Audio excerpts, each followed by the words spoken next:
Good evening, ladies and gentlemen. My name is Ramesh Shivanna, representing Perry and Director of FKCCI.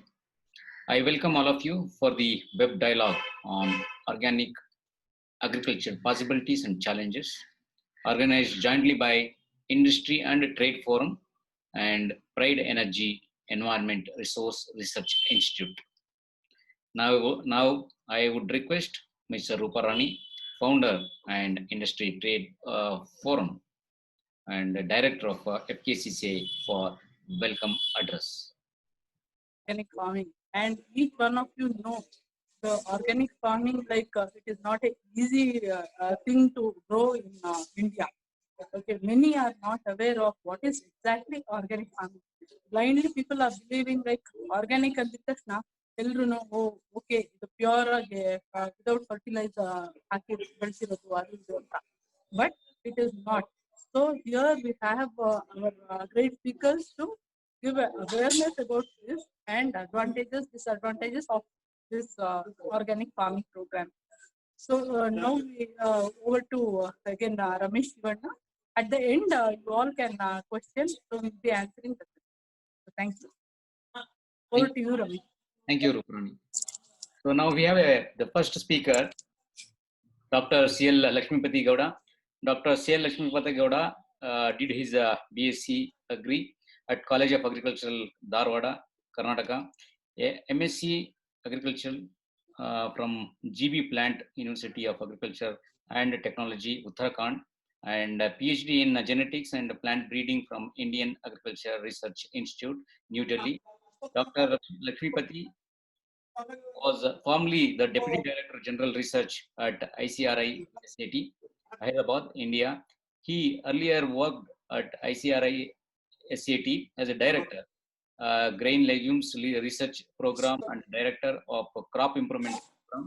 He was also the coordinator of the Cereals and Legumes Asia Network and worked with the 12 Asian countries to strengthen the capacity of the national program. He has also worked as a consultant to NERS in Bangladesh, China, Indonesia, Nepal, and Vietnam. As a Bengal gram breeder, he helped to develop and assisted in release of more than 70 high-yielding Bengal gram varieties in 30 countries that have made significant impacts on farmers' fields. Dr. Gowda was one of the pioneers who initiated the public-private partnership for hybrid parents research consortium at ICRI SAT, which is now serving as a model for the for other national programs in India and for CGIAR centers.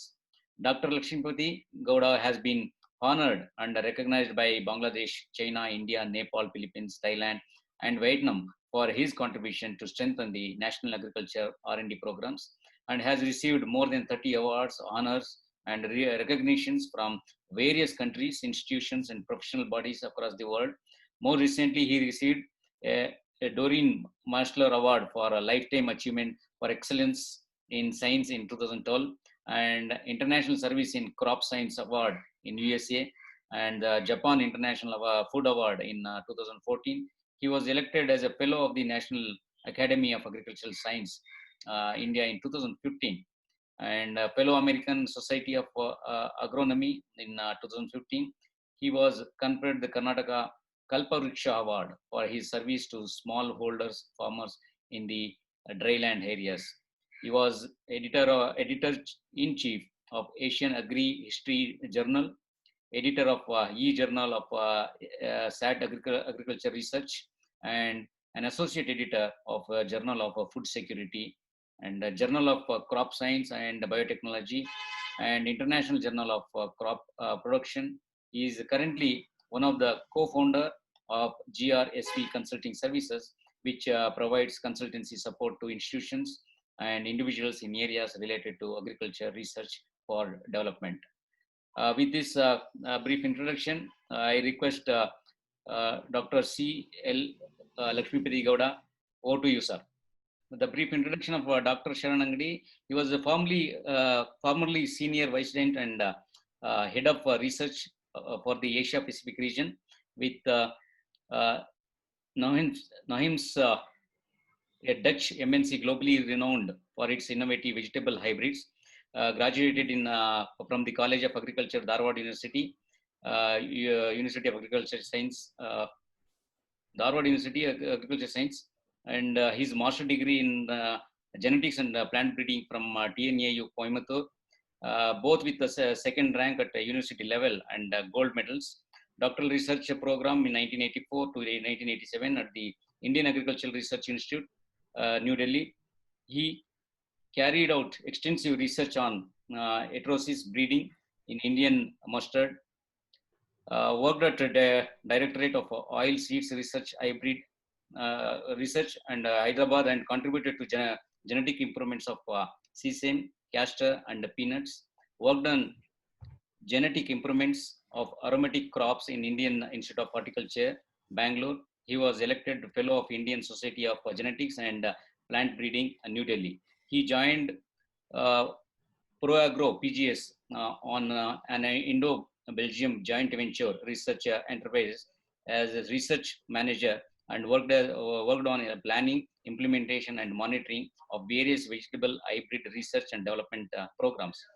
As head of breeding for Asia Pacific, he developed and monitored the implementation of breeding strategies for major vegetables crops for India and Asia Pacific region, covering Thailand, Vietnam, Indonesia, South Korea, and China.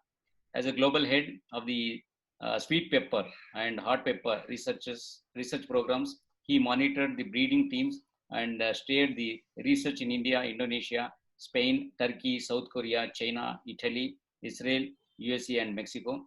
He has good knowledge of crop genetics, commercial plant breeding, biometrical genetics, molecular biology, and plant biotechnology. As a honorary president of a foundation for biotechnology, awareness and education for 2 years, he worked on spreading the right awareness of biotechnology and related technology. Currently, as a panel expert of Global Research for Development Support Venture GRSP Consulting Services and R&D advisor, Ankur Seeds India and KWS SEAAT and Co. in Germany, Director Foundation for Advanced Training in Plant Breeding, ATPBR, Technical Advisor, Amateur Technologies. And coming to Dr. Ilan, in fact, he also comes from Mexico. He did his doctoral studies in biotechnology from India and Max Planck Institute, Germany, obtained MBA from University of California, USA, and a trained researcher from Stanford University, and conducted joint research projects on environmental technologies with the National University of Mexico and Florida International University, Miami, Florida, Texas, and A&M University, and Harvard University. Obtained leadership training from John F. Kennedy School of Government, Harvard University, USA. Visiting professor for water governance to University of Twente, Netherlands. Published 70 research papers, international journals, and produced 12 PhD and 40 environmental biotechnology and chemical engineering. He was OECD committee for reduction of pesticides and herbicides. He is also a large producer of organic oregano from 2000, around 2,600 acres in Mexico. He is an external research advisor in IIT, Center for Nanotechnology, School of Engineering, Florida International University, and US Department of Energy for Bioenergy Efficiency, International Water Association UK, advisor to National Water Commission of Mexico and the National Science and Technology, Mexico, member in North American Border Environmental Protection and Control, and worked with the border states governors for sustainable environment development, invited to speak at the Parliament of Mexico about science and technology for socio-economic sustainable development. So he also obtained a National Science and Technology Award from President of Mexico, recipient of Nanotechnology Award from the President of India, Dr. Abdul Kalam, in Rashtrapati Bhavan, transferred technology to Mexico, USA, Canada, and Japan, China, and Korea. So, and you obtained a US citizenship under the invitation of extraordinary ability category. So, with this, over to Dr. Sharon to continue the web dialogue. Yeah, thank you, Mr. Ramesh, for that introduction. And when you were introducing, I could see few of the messages popping up, please in Kannada. So what we will do, we will, as I said, we will try to make a mix, and we will also, I will also try to translate what we speak in Kannada for the benefit of people who do not understand Kannada. Unfortunately, Dr. Ilan also cannot speak English, Kannada. Kannada, I know. So this is a kind of mix where we have to do justice for both. So Ilan, I think, Dr. Ilan, I think you will pardon us for this, because this is how it was structured. We were told it is more meant for the farmers, and it will be for the benefit of farmers that we'll do it in Kannada, with your permission. Thank you. I will try to learn Kannada very soon. Okay. I can speak Tamil, but that's not, this is not the place I can do that, because I did my master's in TNAU, Coimbatore.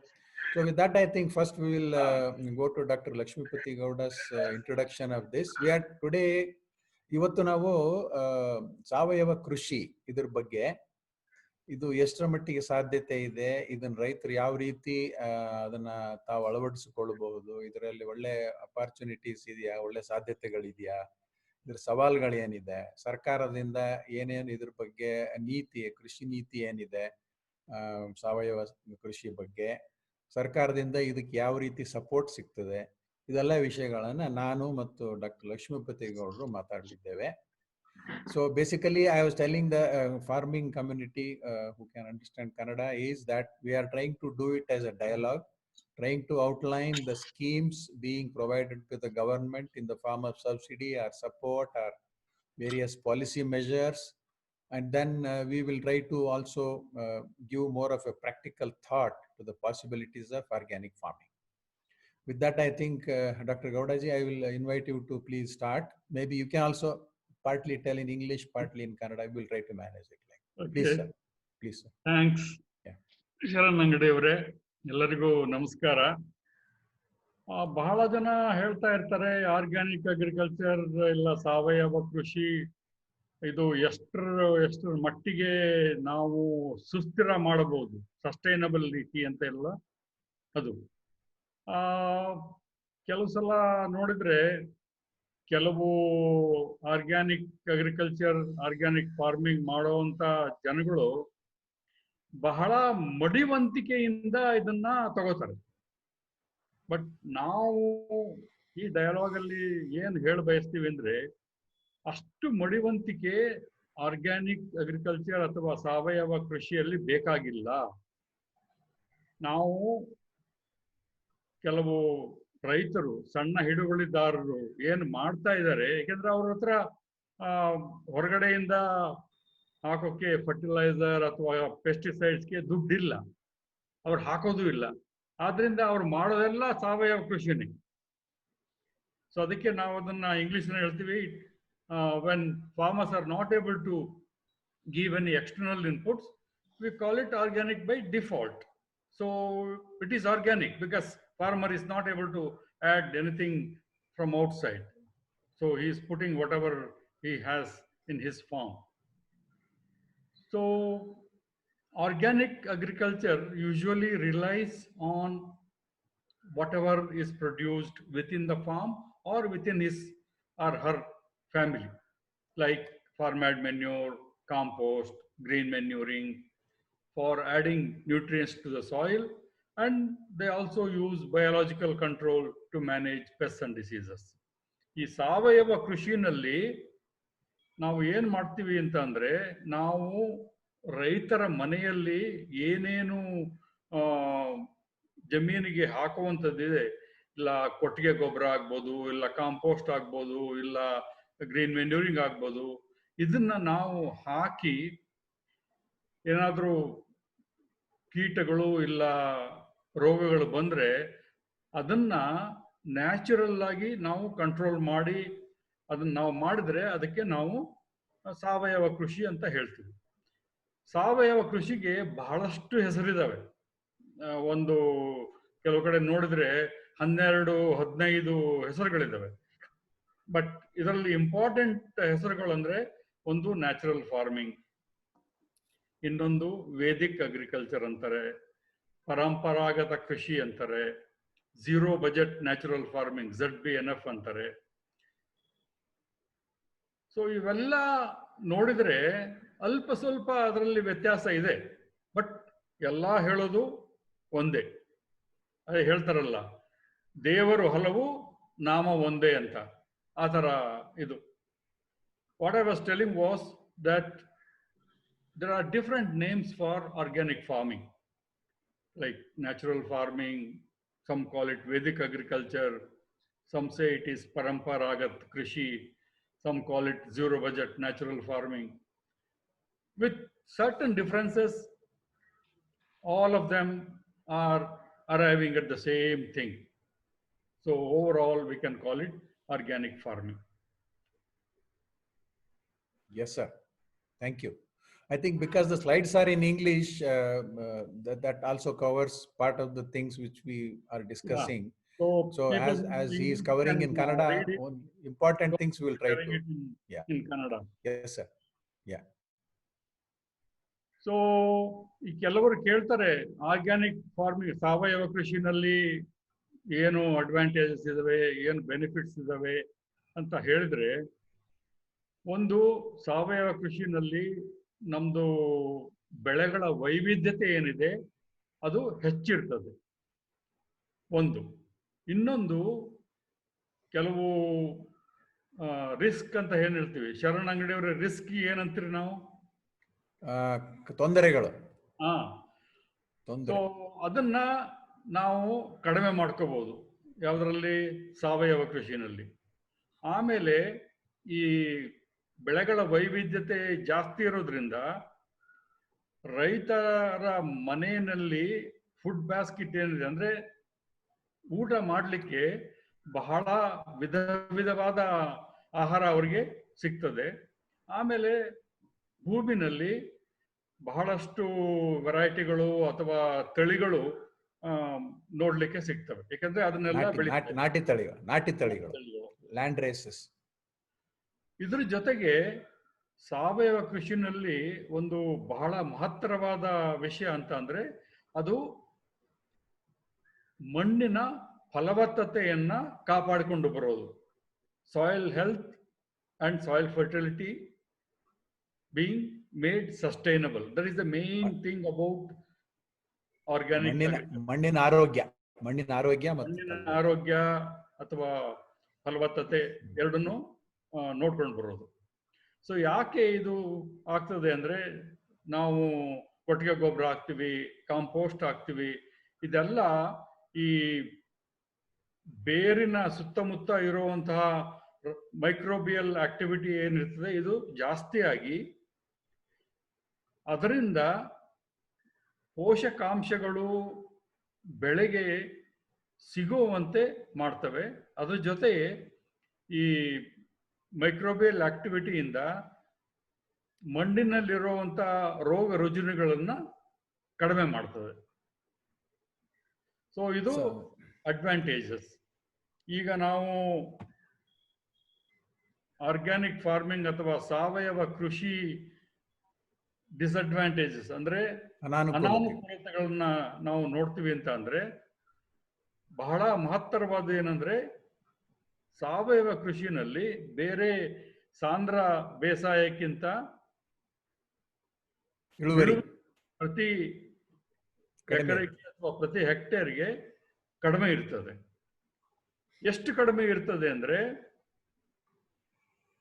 ಕೆಲವು ಸಲ 80% ಇರ್ಬೋದು, ಇಲ್ಲ ಕೆಲವು ಕಡೆ 60%. So ಈಗ ನಿಮ್ಗೆ ಸಾಂದ್ರ ಬೇಸಾಯದಲ್ಲಿ 100 kg ಸಿಕ್ಕಿದ್ರೆ ಸಾವಯವ ಕೃಷಿನಲ್ಲಿ ನಿಮ್ಗೆ 80 kg ಇಲ್ಲ 60 kg ಸಿಗಬಹುದು.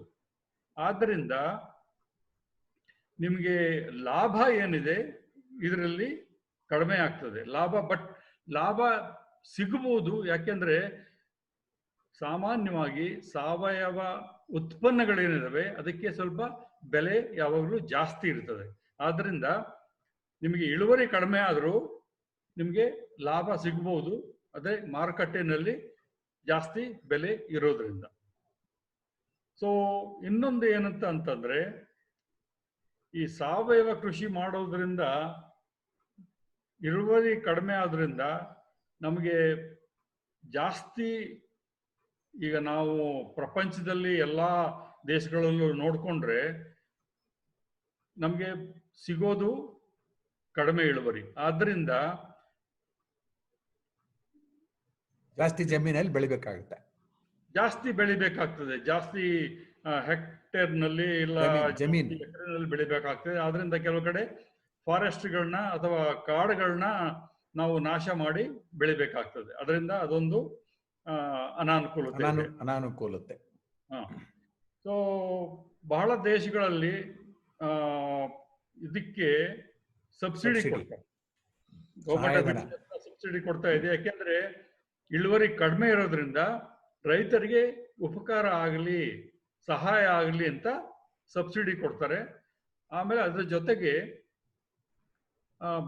ಬೆಲೆ ಕೂಡ ಸ್ವಲ್ಪ ಜಾಸ್ತಿ ಇಡೋದ್ರಿಂದ ರೈತರಿಗೆ ಸ್ವಲ್ಪ ಸಹಾಯ ಆಗಬಹುದು.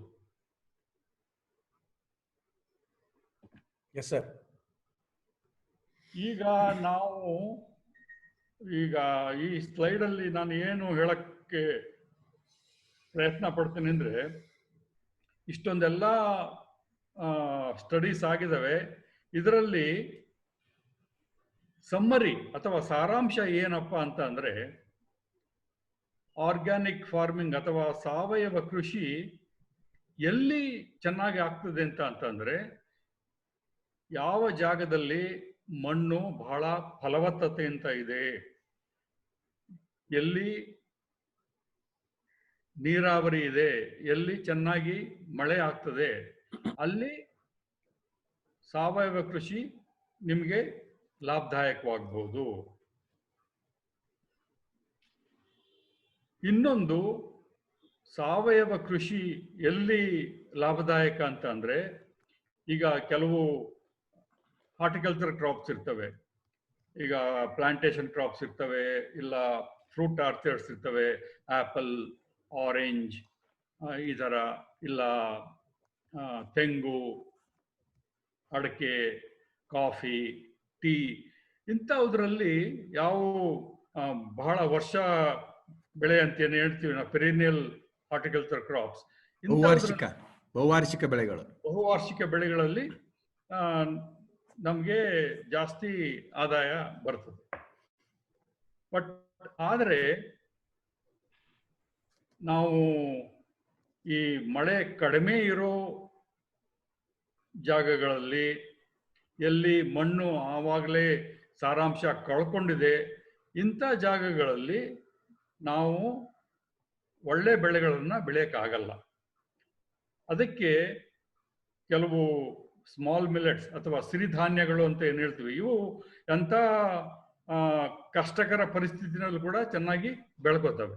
ಆದ್ರಿಂದ ಇಂಥ ಬೆಳೆಗಳನ್ನ ಬೆಳ್ಕೊಂಡು ನಾವು ಸ್ವಲ್ಪ ಲಾಭವನ್ನು ಪಡೆಯಬಹುದು.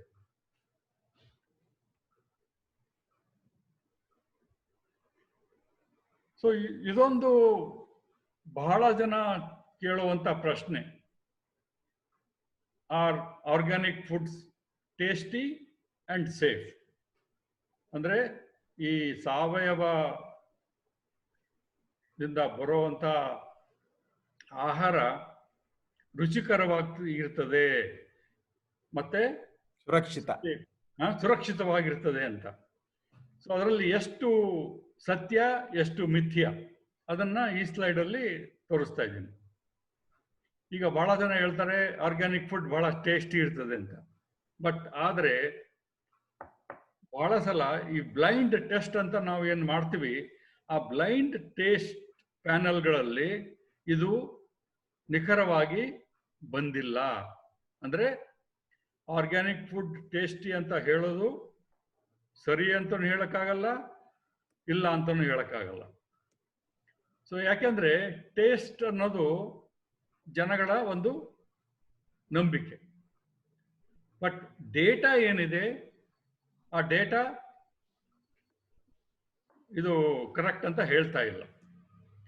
ಬಟ್ ಆದರೆ ಆರ್ಗ್ಯಾನಿಕ್ ಫುಡ್ಸ್ ಅಥವಾ ಸಾವಯವ ಆಹಾರಗಳು ಅದರಲ್ಲಿ ಪೆಸ್ಟಿಸೈಡ್ಸ್ ಮತ್ತು ಫಂಗಿಸೈಡ್ಸ್ ಯೂಸ್ ಮಾಡೋದಿಲ್ಲ. ಆದ್ದರಿಂದ ಸೇಫ್, ಡೆಫಿನೆಟ್ಲಿ ಸೇಫ್ಟಿ ಅಂತೂ ಗ್ಯಾರಂಟಿ ಇದ್ದೇ ಇರ್ತದೆ. ಆದ್ದರಿಂದ ಹೆಲ್ತ್ ಬೆನಿಫಿಟ್ಸ್ ಇದಾವ ಇಲ್ವಾ ಅಂತ ಇಲ್ಲಿವರೆಗೆ ಏನೇನು ರಿಸರ್ಚ್ ಆಗಿದೆ ಕೂಲಂಕಷವಾಗಿ ಅಥವಾ ನಿಷ್ಕರವಾಗಿ ಹೇಳೋಕೆ ಆಗಿಲ್ಲ. ಬಟ್ ಅದನ್ನ ನಾವು ಕನ್ಕ್ಲೂಷನ್ ಮಾಡಬೇಕು ಅಂತಂದ್ರೆ ಇಲ್ಲಿವರೆಗೂ ಇನ್ನೂ ಆಗಿಲ್ಲ. ಬಟ್ ಜನಗಳು ಅದನ್ನ ನಂಬ್ತಾರೆ, ನಂಬೋರು ನಂಬ್ತಾರೆ, ನಂಬದೇ ಇರೋರು ನಂಬಲ್ಲ ಅಷ್ಟೇ. ಅದ್ರ ಬಗ್ಗೆ ಇನ್ನೇನು ಜಾಸ್ತಿ ಹೇಳಕ್ ಆಗಲ್ಲ. ಅವರವರ ಅಭಿಪ್ರಾಯ ಇದ್ರ ಬಗ್ಗೆ. ಕೆಲವರಿಗೆ ಇದು ಸೇಫ್ ಅನಿಸ್ತದೆ, ಕೆಲವರಿಗೆ ಒಳ್ಳೆ ರುಚಿ ಇರ್ತದೆ, ಆರ್ಗ್ಯಾನಿಕ್ ಬೆಳೆದಿರೋದು ರುಚಿ ಇರ್ತದೆ. ಅದಕ್ಕೇನು ರುಚಿಗೂ ಆಮೇಲೆ ಈ ಸುರಕ್ಷಿತಗೂ ಆಮೇಲೆ ಇದು ಆರ್ಗ್ಯಾನಿಕ್ ಸಂಬಂಧ ಇಲ್ಲ ಅಂತ ಹೇಳ್ತೀರಿ. ಅಂದ್ರೆ ಅಟ್ಲೀಸ್ಟ್ ಇಲ್ಲಿವರೆಗೂ ಬಂದಿರೋ ಸಂಶೋಧನೆಗಳ ಪ್ರಕಾರ ಯಾವುದು ಕರೆಕ್ಟ್ ಆಗಿ ಪ್ರೂವ್ ಆಗಿಲ್ಲ, ಸಿದ್ಧ ಆಗಿಲ್ಲ. ರೈಟ್. ಇಲ್ಲ ಈ ಕಡೆ ಇಲ್ಲ ಆ ಕಡೆ, ಯಾವ ಕಡೆ ಎರಡು ಅದೇ ಅವರವರ ಭಾವಕ್ಕೆ ಅವರವರ ಭಕ್ತಿಗೆ ಅಂತ ಹೇಳ್ತೀವಲ್ಲ, ಅವರವರ ಟೇಸ್ಟ್ ಅವ್ರ ಪ್ರಕಾರ. ಕೆಲವರಿಗೆ ಆರ್ಗ್ಯಾನಿಕ್ ಗ್ರೋನ್ ಚೆನ್ನಾಗಿ ಅನಿಸ್ಬೋದು, ಟೇಸ್ಟ್ ಚೆನ್ನಾಗಿದೆ ಅಂತ ಅವ್ರ ಪರ್ಸೆಪ್ಷನ್, ಅದು ಅವ್ರಿಗೆ ಅನ್ಸೋದು, ಅನಿಸಿಕೆ, ಅದು ಅಭಿಪ್ರಾಯ ಅಷ್ಟೇ. ಬಟ್ ಇನ್ನೊಂದಂತೂ ಗ್ಯಾರಂಟಿ, ಈಗ ನಾವು ಸಾವಯವವಾಗಿ ಏನು ಬೆಳೆ ಬೆಳಿತೀವಿ, ಈಗ ಒಂದು ಹಣ್ಣೆ ತಗೊಳ್ಳಿ, ಇಲ್ಲ ಒಂದು ಆಲೂಗೆಡ್ಡೆ, ಇಲ್ಲ ಮೂಲಂಗಿ ಅಥವಾ ಬೇರೆ ಏನಾದ್ರು ತಗೊಂಡ್ರೆ, ಸಾವಯವ ಆಹಾರಗಳ ಅದು ಸೈಜ್ ಏನಿರ್ತದೆ ಸಣ್ಣ ಇರ್ತದೆ. ನೀವು ಫರ್ಟಿಲೈಸರ್ ಹಾಕಿದ್ರೆ ಸ್ವಲ್ಪ ಸೈಜ್ ದೊಡ್ಡದಿರ್ತದೆ. ಸೊ ಯಾವುದು ಸಣ್ಣಗಿರ್ತದೆ ಆ ಫ್ರೂಟು, ಅದರಲ್ಲಿ ಪೋಷಕಾಂಶ ಡೆಫಿನೆಟ್ಲಿ ನಿಮಗೆ ಜಾಸ್ತಿ ಕಾಣಿಸ್ತದೆ, ಜಾಸ್ತಿ ಇರ್ತದೆ. ಆದ್ರಿಂದ ನಿಮಗೆ ಟೇಸ್ಟಿ ಕಾಣಿಸ್ಬೋದು. ಸೊ ಆ ಡಿಫ್ರೆನ್ಸ್ ಇದ್ದೇ ಇರ್ತದೆ. ಸರ್, ಇನ್ನೊಂದು ಹೇಳ್ತಾರಲ್ಲ, ನನ್ನ ಅನುಮಾನ ಇಲ್ಲಿ, ಬೇರೆಯವ್ರಿಗೆ ಅನುಮಾನ ಇರ್ಬೋದು, ಯಾವುದೇ ನಾವು ಪೋಷಕಾಂಶ ನಿಧಾನಕ್ಕೆ ಒದಗಿಸಿದ್ರೆ ಅದು ಸರಿಯಾದ ಪ್ರಮಾಣದಲ್ಲಿ ಸಸ್ಯದಲ್ಲಿ ಬಳಕೆಯಾಗಿ ಅದರಿಂದ ಒಳ್ಳೆ ಕ್ವಾಲಿಟಿ ಬರ್ತದೆ ಅಂತ ಕೆಲವರ ಅನಿಸಿಕೆ. ಅದು ಸರಿನಾ? ಯಾಕಂದ್ರೆ ನಾವೀಗ ರಾಸಾಯನಿಕ ಗೊಬ್ಬರ ಏನು ಕೊಡ್ತೀವಿ, ನೈಟ್ರೋಜನ್, ಫಾಸ್ಫರಸ್, ಪೊಟ್ಯಾಶ್ ಅಥವಾ ಸಾರಜನಕ, ರಂಜಕ, ಆಮೇಲೆ ಪೊಟ್ಯಾಷಿಯಂ ಕೊಡ್ತೀವಿ, ಅದು ಬಹಳ ಫಾಸ್ಟ್ ಆಗಿ ಆಲ್ ಕೆಮಿಕಲ್ ಫರ್ಟಿಲೈಸರ್ಸ್ ಬೇಗ ಬೇಗ ಅವೈಲೇಬಲ್ ಆಗ್ಬಿಡ್ತವೆ. ಅದನ್ನ ಹಿರ್ಕೊಂಡು ಪ್ಲಾಂಟ್ ಬೇಗ ಬೆಳಿತೇವೆ ಲಶ್ ಆಗಿ. ಅದು ವೆಜಿಟೇಟಿವ್ ಗ್ರೋತ್ ಅದರಿಂದ ಡೈಲ್ಯೂಟ್ ಆಗುತ್ತಾ? ಅದರಿಂದ ಏನೋ ಟೇಸ್ಟ್ ಎಫೆಕ್ಟ್ ಆಗುತ್ತಾ?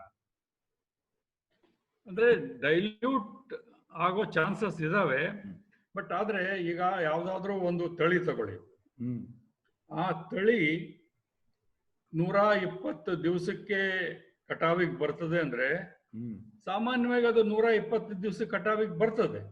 1-2 ದಿವಸ ಕಡಿಮೆ ಆಗ್ಬೋದು, ಇಲ್ಲ 2 ದಿವಸ ಜಾಸ್ತಿ ಆಗ್ಬೋದು. ಸೊ ಅದರಿಂದ ನೀವು ಕೆಮಿಕಲ್ ಫರ್ಟಿಲೈಸರ್ ಹಾಕಿ, ಇಲ್ಲ ಕೊಟ್ಟಿಗೆ ಗೊಬ್ಬರ ಹಾಕಿ, ಏನ್ ಹಾಕಿದ್ರು ಅದು ಎಷ್ಟು ದಿವಸ ಕಟಾವಿಗೆ ಬರ್ಬೇಕು ಅಷ್ಟು ದಿವಸ ಕಟಾವಿಗೆ ಬಂದೇ ಬರುತ್ತೆ. ಅಂದ್ರೆ ರುಚಿಯಲ್ಲಿ ಏನು ವ್ಯತ್ಯಾಸ ಆಗಲ್ಲ ಅಂತೀರಿ? ರುಚಿಯಲ್ಲಿ ವ್ಯತ್ಯಾಸ ಎಲ್ಲಿ ಆಗ್ತದೆ ಅಂದ್ರೆ, ಸೈಜು ಕಡಿಮೆ ಆದ್ರಿಂದ ಅದೇ ಸೈಜ್ ನಲ್ಲಿ ಈಗ 20 ಗ್ರಾಮ್ ಇರೋ ಹಣ್ಣಿನಲ್ಲಿ, ಟೊಮೆಟೊ ಹಣ್ಣಿನಲ್ಲಿ ಇರೋ ಪೋಷಕಾಂಶಗಳು 40 ಗ್ರಾಮ್ ಇರೋ ಟೊಮೆಟೊ ಹಣ್ಣಲ್ಲಿ ಅದೇ ಪೋಷಕಾಂಶಗಳು ಅದರಲ್ಲಿರ್ತವೆ. ಆದ್ರಿಂದ ಆ 40 ಗ್ರಾಮ್ ಟೊಮೆಟೊ ಏನಿದೆ ಅದು ಸ್ವಲ್ಪ ಅಷ್ಟು ರುಚಿಕರ ಅಲ್ಲ ಅನ್ನಿಸ್ಬೋದು, ಸಪ್ಪೆ ಅನ್ನಿಸ್ಬೋದು, ಬೇರೆ ಇನ್ನೊಂದು ಸಣ್ಣದು tasty ಅನ್ನಿಸ್ಬೋದು. So I am getting one pop-up message. One Riaz Ahmad is asking to explain this in English. I think Riaz, you can read the slides. They are very much in English. What we are discussing is about people's perception that organically grown foods are more safe and more tasty. The speaker, Dr. Gowda, is saying that is a people's perception. Taste is individual thinking.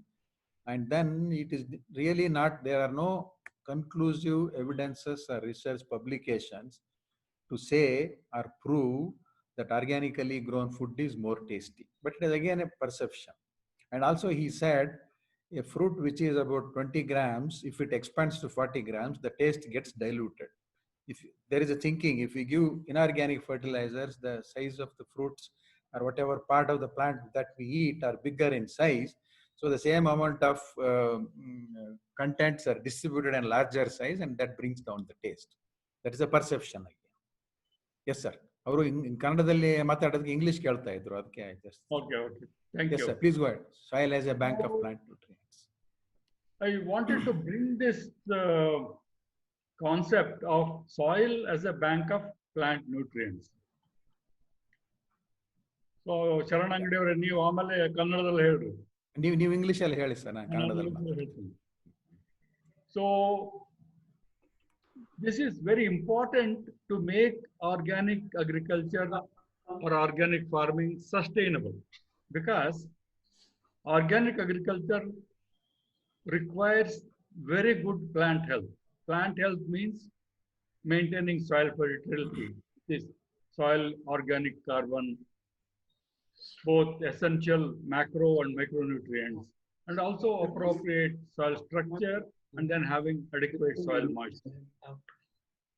Why I put adequate soil moisture? Because if the soil organic carbon or humus is more, then it can store more water, which can be used by the crop or the plant. So all these things are important. However, most dryland areas have degraded soils, low fertility, and the high air and soil temperatures coupled with low erratic rainfall can also reduce the organic matter, because the decomposition happens very fast. So the carbon gets lost from the soil. So crop yields are low, and then farmers, what happens is, because farmers also have cattle, they also harvest the crop residue instead of leaving it back in the field and then flowing it in to add more plant matter into the soil. So in the last point, I have given a study that was conducted by the University of Western Australia, where they clearly show that it is not feasible to maintain organic matter in soils with less than 600 millimeter rainfall and daily average temperatures more than 15 degrees Celsius. And most dryland areas have this problem. So it is very difficult to maintain organic matter with this kind of situation. Angadi avare. Yes, sir. So ಇವ್ರೀಗ professor ಹೇಳ್ತಾ ಇದ್ರು, ಈಗ ಮಣ್ಣಿದೆಯಲ್ಲ, ಮಣ್ಣಿನ ಆರೋಗ್ಯದ ಬಗ್ಗೆ ಹಾಗೆ ಮಾತಾಡಿದ್ರು ಅವರು. ಮಣ್ಣಿನ ಆರೋಗ್ಯ ಆಮೇಲೆ ಫಲವತ್ತತೆ ಎರಡು ಮುಖ್ಯ ಅಂತ. ಅದನ್ನೇ ಮುಂದುವರಿಸಿ ಅವ್ರು ಹೇಳೋದು, ಈಗ ನಾವು ಮಣ್ಣನ್ನ ಒಂದು ಬ್ಯಾಂಕ್ ತರ ಟ್ರೀಟ್ ಮಾಡಬೇಕು. ಅಂದ್ರೆ ಏನು, ಬ್ಯಾಂಕಲ್ಲಿ ದುಡ್ಡಿದ್ರೆ ಅದರಿಂದ ನೀವು ತಕ್ಕೋಬಹುದು, ದುಡ್ಡು ಹಾಕ್ಬೇಕು ಅದಕ್ಕೆ. ಅದೇ ತರ ಅದರಲ್ಲಿ ಮಣ್ಣಿನ ಫಲವತ್ತತೆನೇ ಅದರದ ಒಂದು ಶ್ರೀಮಂತಿಕೆ.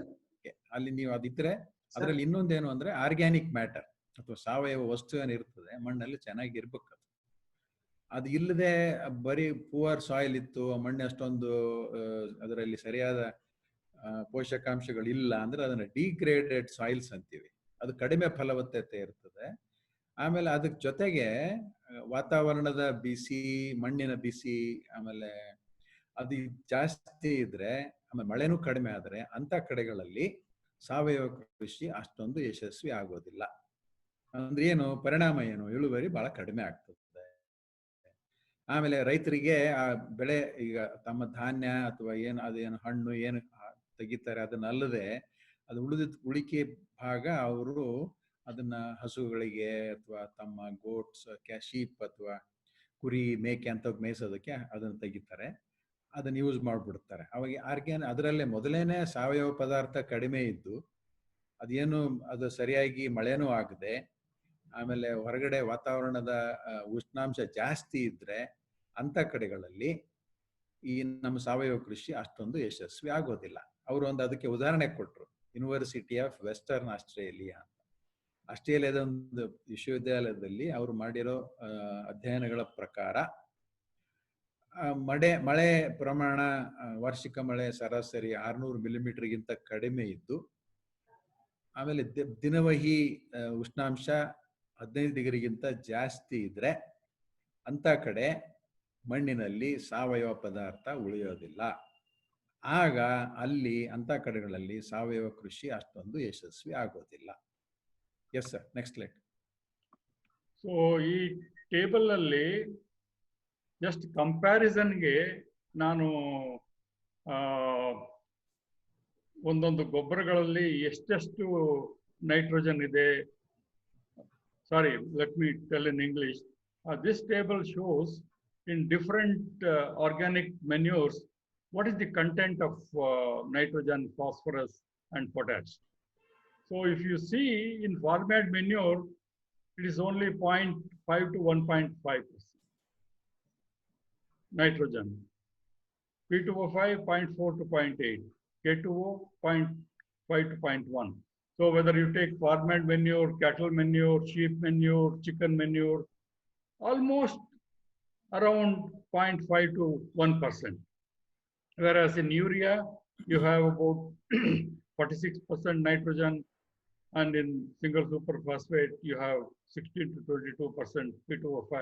Similarly, for K2O, you have for potash, you have in potassium like that. So this is just a comparison to say that whatever amount of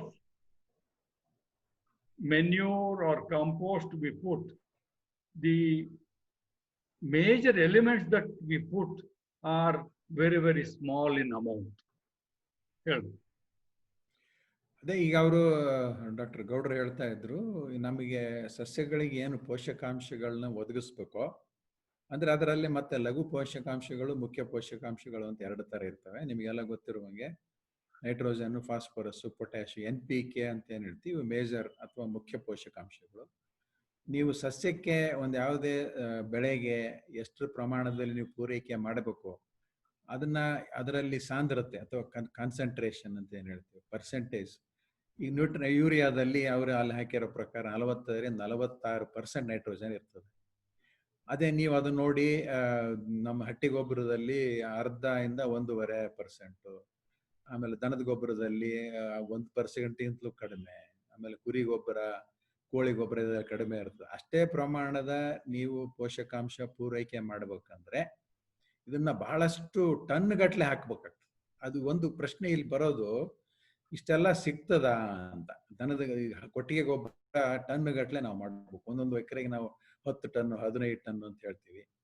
ಆಮೇಲೆ ನಾವು ಹಿಂದಿನ ಡಿಸ್ಕಷನ್ ಅಲ್ಲಿ ಚರ್ಚೆಯಲ್ಲಿ ಈ ಸಾವಯವ ಕೃಷಿ ಕಡಿಮೆ ಮಳೆ ಪ್ರದೇಶದಲ್ಲಿ ಆಗೋದಿಲ್ಲ ಅನ್ನೋದಕ್ಕೆ ನನ್ನ ಫ್ರೆಂಡ್ ಒಬ್ರು ಮುಕುಂದ್ ಜೋಶಿ ಅಂತ ಅವರು ಒಂದು ಕಮೆಂಟ್ ಹಾಕಿದ್ರು. ಇಲ್ಲಿ ಈಗ ನಾವು ಬೇರೆ ಕಡೆ ಬಿಜಾಪುರ ಅಂತ ಕಡೆಗಳಲ್ಲೂ ಪ್ರೊಫೆಸರ್ ಗೌಡ್ರು ಹೇಳಿದ್ರು, ಸಿರಿಧಾನ್ಯ ಅಂತ ಬೆಳಿತೀವಿ. ಆ ಸಿರಿಧಾನ್ಯಗಳನ್ನ ರೈತರು ಸಾವಯವ ಕೃಷಿಯಲ್ಲಿ ಬೆಳಿತಾರಲ್ಲ, ಅದು ಸಾಧ್ಯ ಇದೆಯಲ್ಲ? ಬರೀ ಒಣಭೂಮಿ ಪ್ರದೇಶ ಅಥವಾ ಹಾರ್ಶ್ ವೆದರ್ ಅಲ್ಲಿ ಆರ್ಗ್ಯಾನಿಕ್ ಕೃಷಿ ಆಗೋದಿಲ್ಲ ಅಥವಾ ಸಾವಯವ ಕೃಷಿ ಆಗೋದಿಲ್ಲ ಅನ್ನೋದು ಎಷ್ಟರ ಮಟ್ಟಿಗೆ ಸರಿ ಅಂತ ಅವರೊಂದು ಕಮೆಂಟ್ ಹಾಕಿದ್ರು. ಅದು ಆಗ್ತದೆ. ಸಿರಿಧಾನ್ಯಗಳು ಅಂದ್ರೆ ಈಗ ನಾವು ನವಣೆ, ಸಾಮೆ, ಬರಗು ಅಥವಾ ಊದಲು ಅವೆಲ್ಲ ಬೆಳಿತೀವಲ್ಲ, ಅವಕ್ಕೆ ಜಾಸ್ತಿ ಪೋಷಕಾಂಶ ಬೇಕಾಗೋದಿಲ್ಲ. ಅವು ಕಷ್ಟ ಪರಿಸ್ಥಿತಿಯಲ್ಲೂ ಬಂದ್ಬಿಡ್ತಾವ. ಅವನು ಕಷ್ಟ ಸಹಿಷ್ಣು ಬೆಳೆಗಳು ಅಂತ ಹೇಳ್ತೀವಿ ಅಥವಾ ಹಾರ್ಡಿ ಕ್ರಾಪ್ಸ್ ಅಂತೀವಿ. ಅದು ಎಕ್ಸೆಪ್ಷನ್. ಅದು ಇದಕ್ಕೊಂಥರ ಉದಾಹರಣೆಗೆ ಅದನ್ನ ತಗೊಳಕ್ ಆಗೋದಿಲ್ಲ. ಆಗ್ತದೆ, ಆರ್ಗ್ಯಾನಿಕ್ ಅಲ್ಲೂ ಮಾಡ್ಬೋದು. ಬಟ್ ಇವ್ರು ಹೇಳಿದ್ದು ನಾವು ಬಹಳಷ್ಟು ಪರಿಣಾಮಕಾರಿಯಾಗಿ ಅದನ್ನ ಎಫೆಕ್ಟಿವ್ ಆಗಿ ಮಾಡಬೇಕು ಅಂದ್ರೆ ಈ ತರ ಪರಿಸ್ಥಿತಿ ಇರಬೇಕು ಅಂತ ಹೇಳಿದ್ರು. Yes sir. Okay, next slide sir. I'm trying to get the next slide, but it's not moving. Okay. Okay.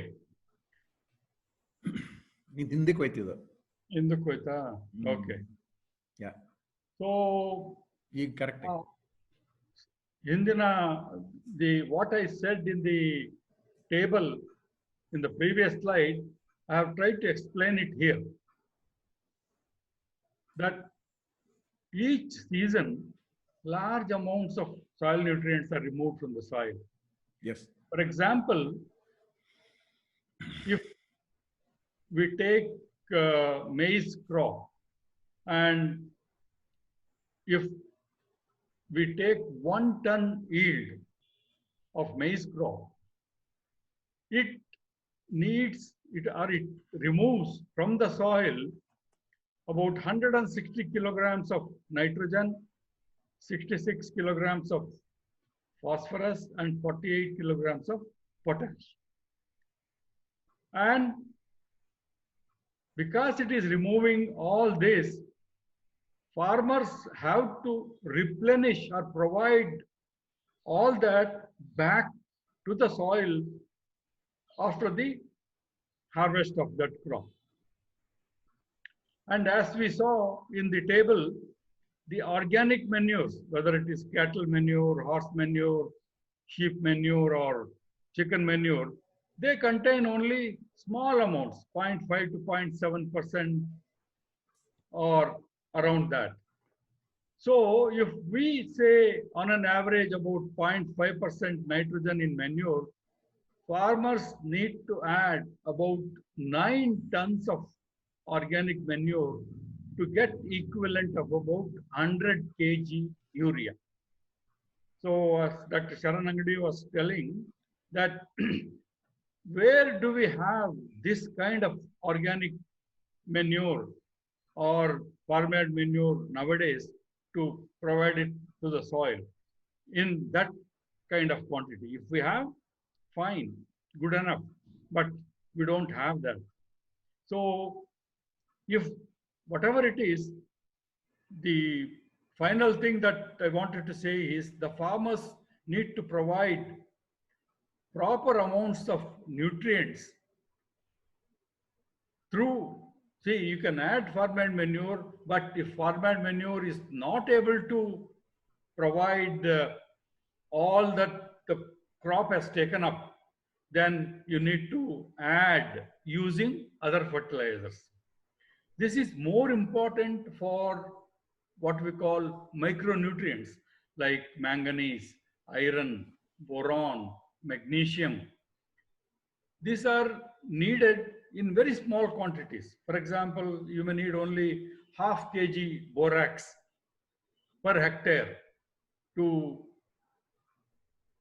supplement boron deficiency in the soil.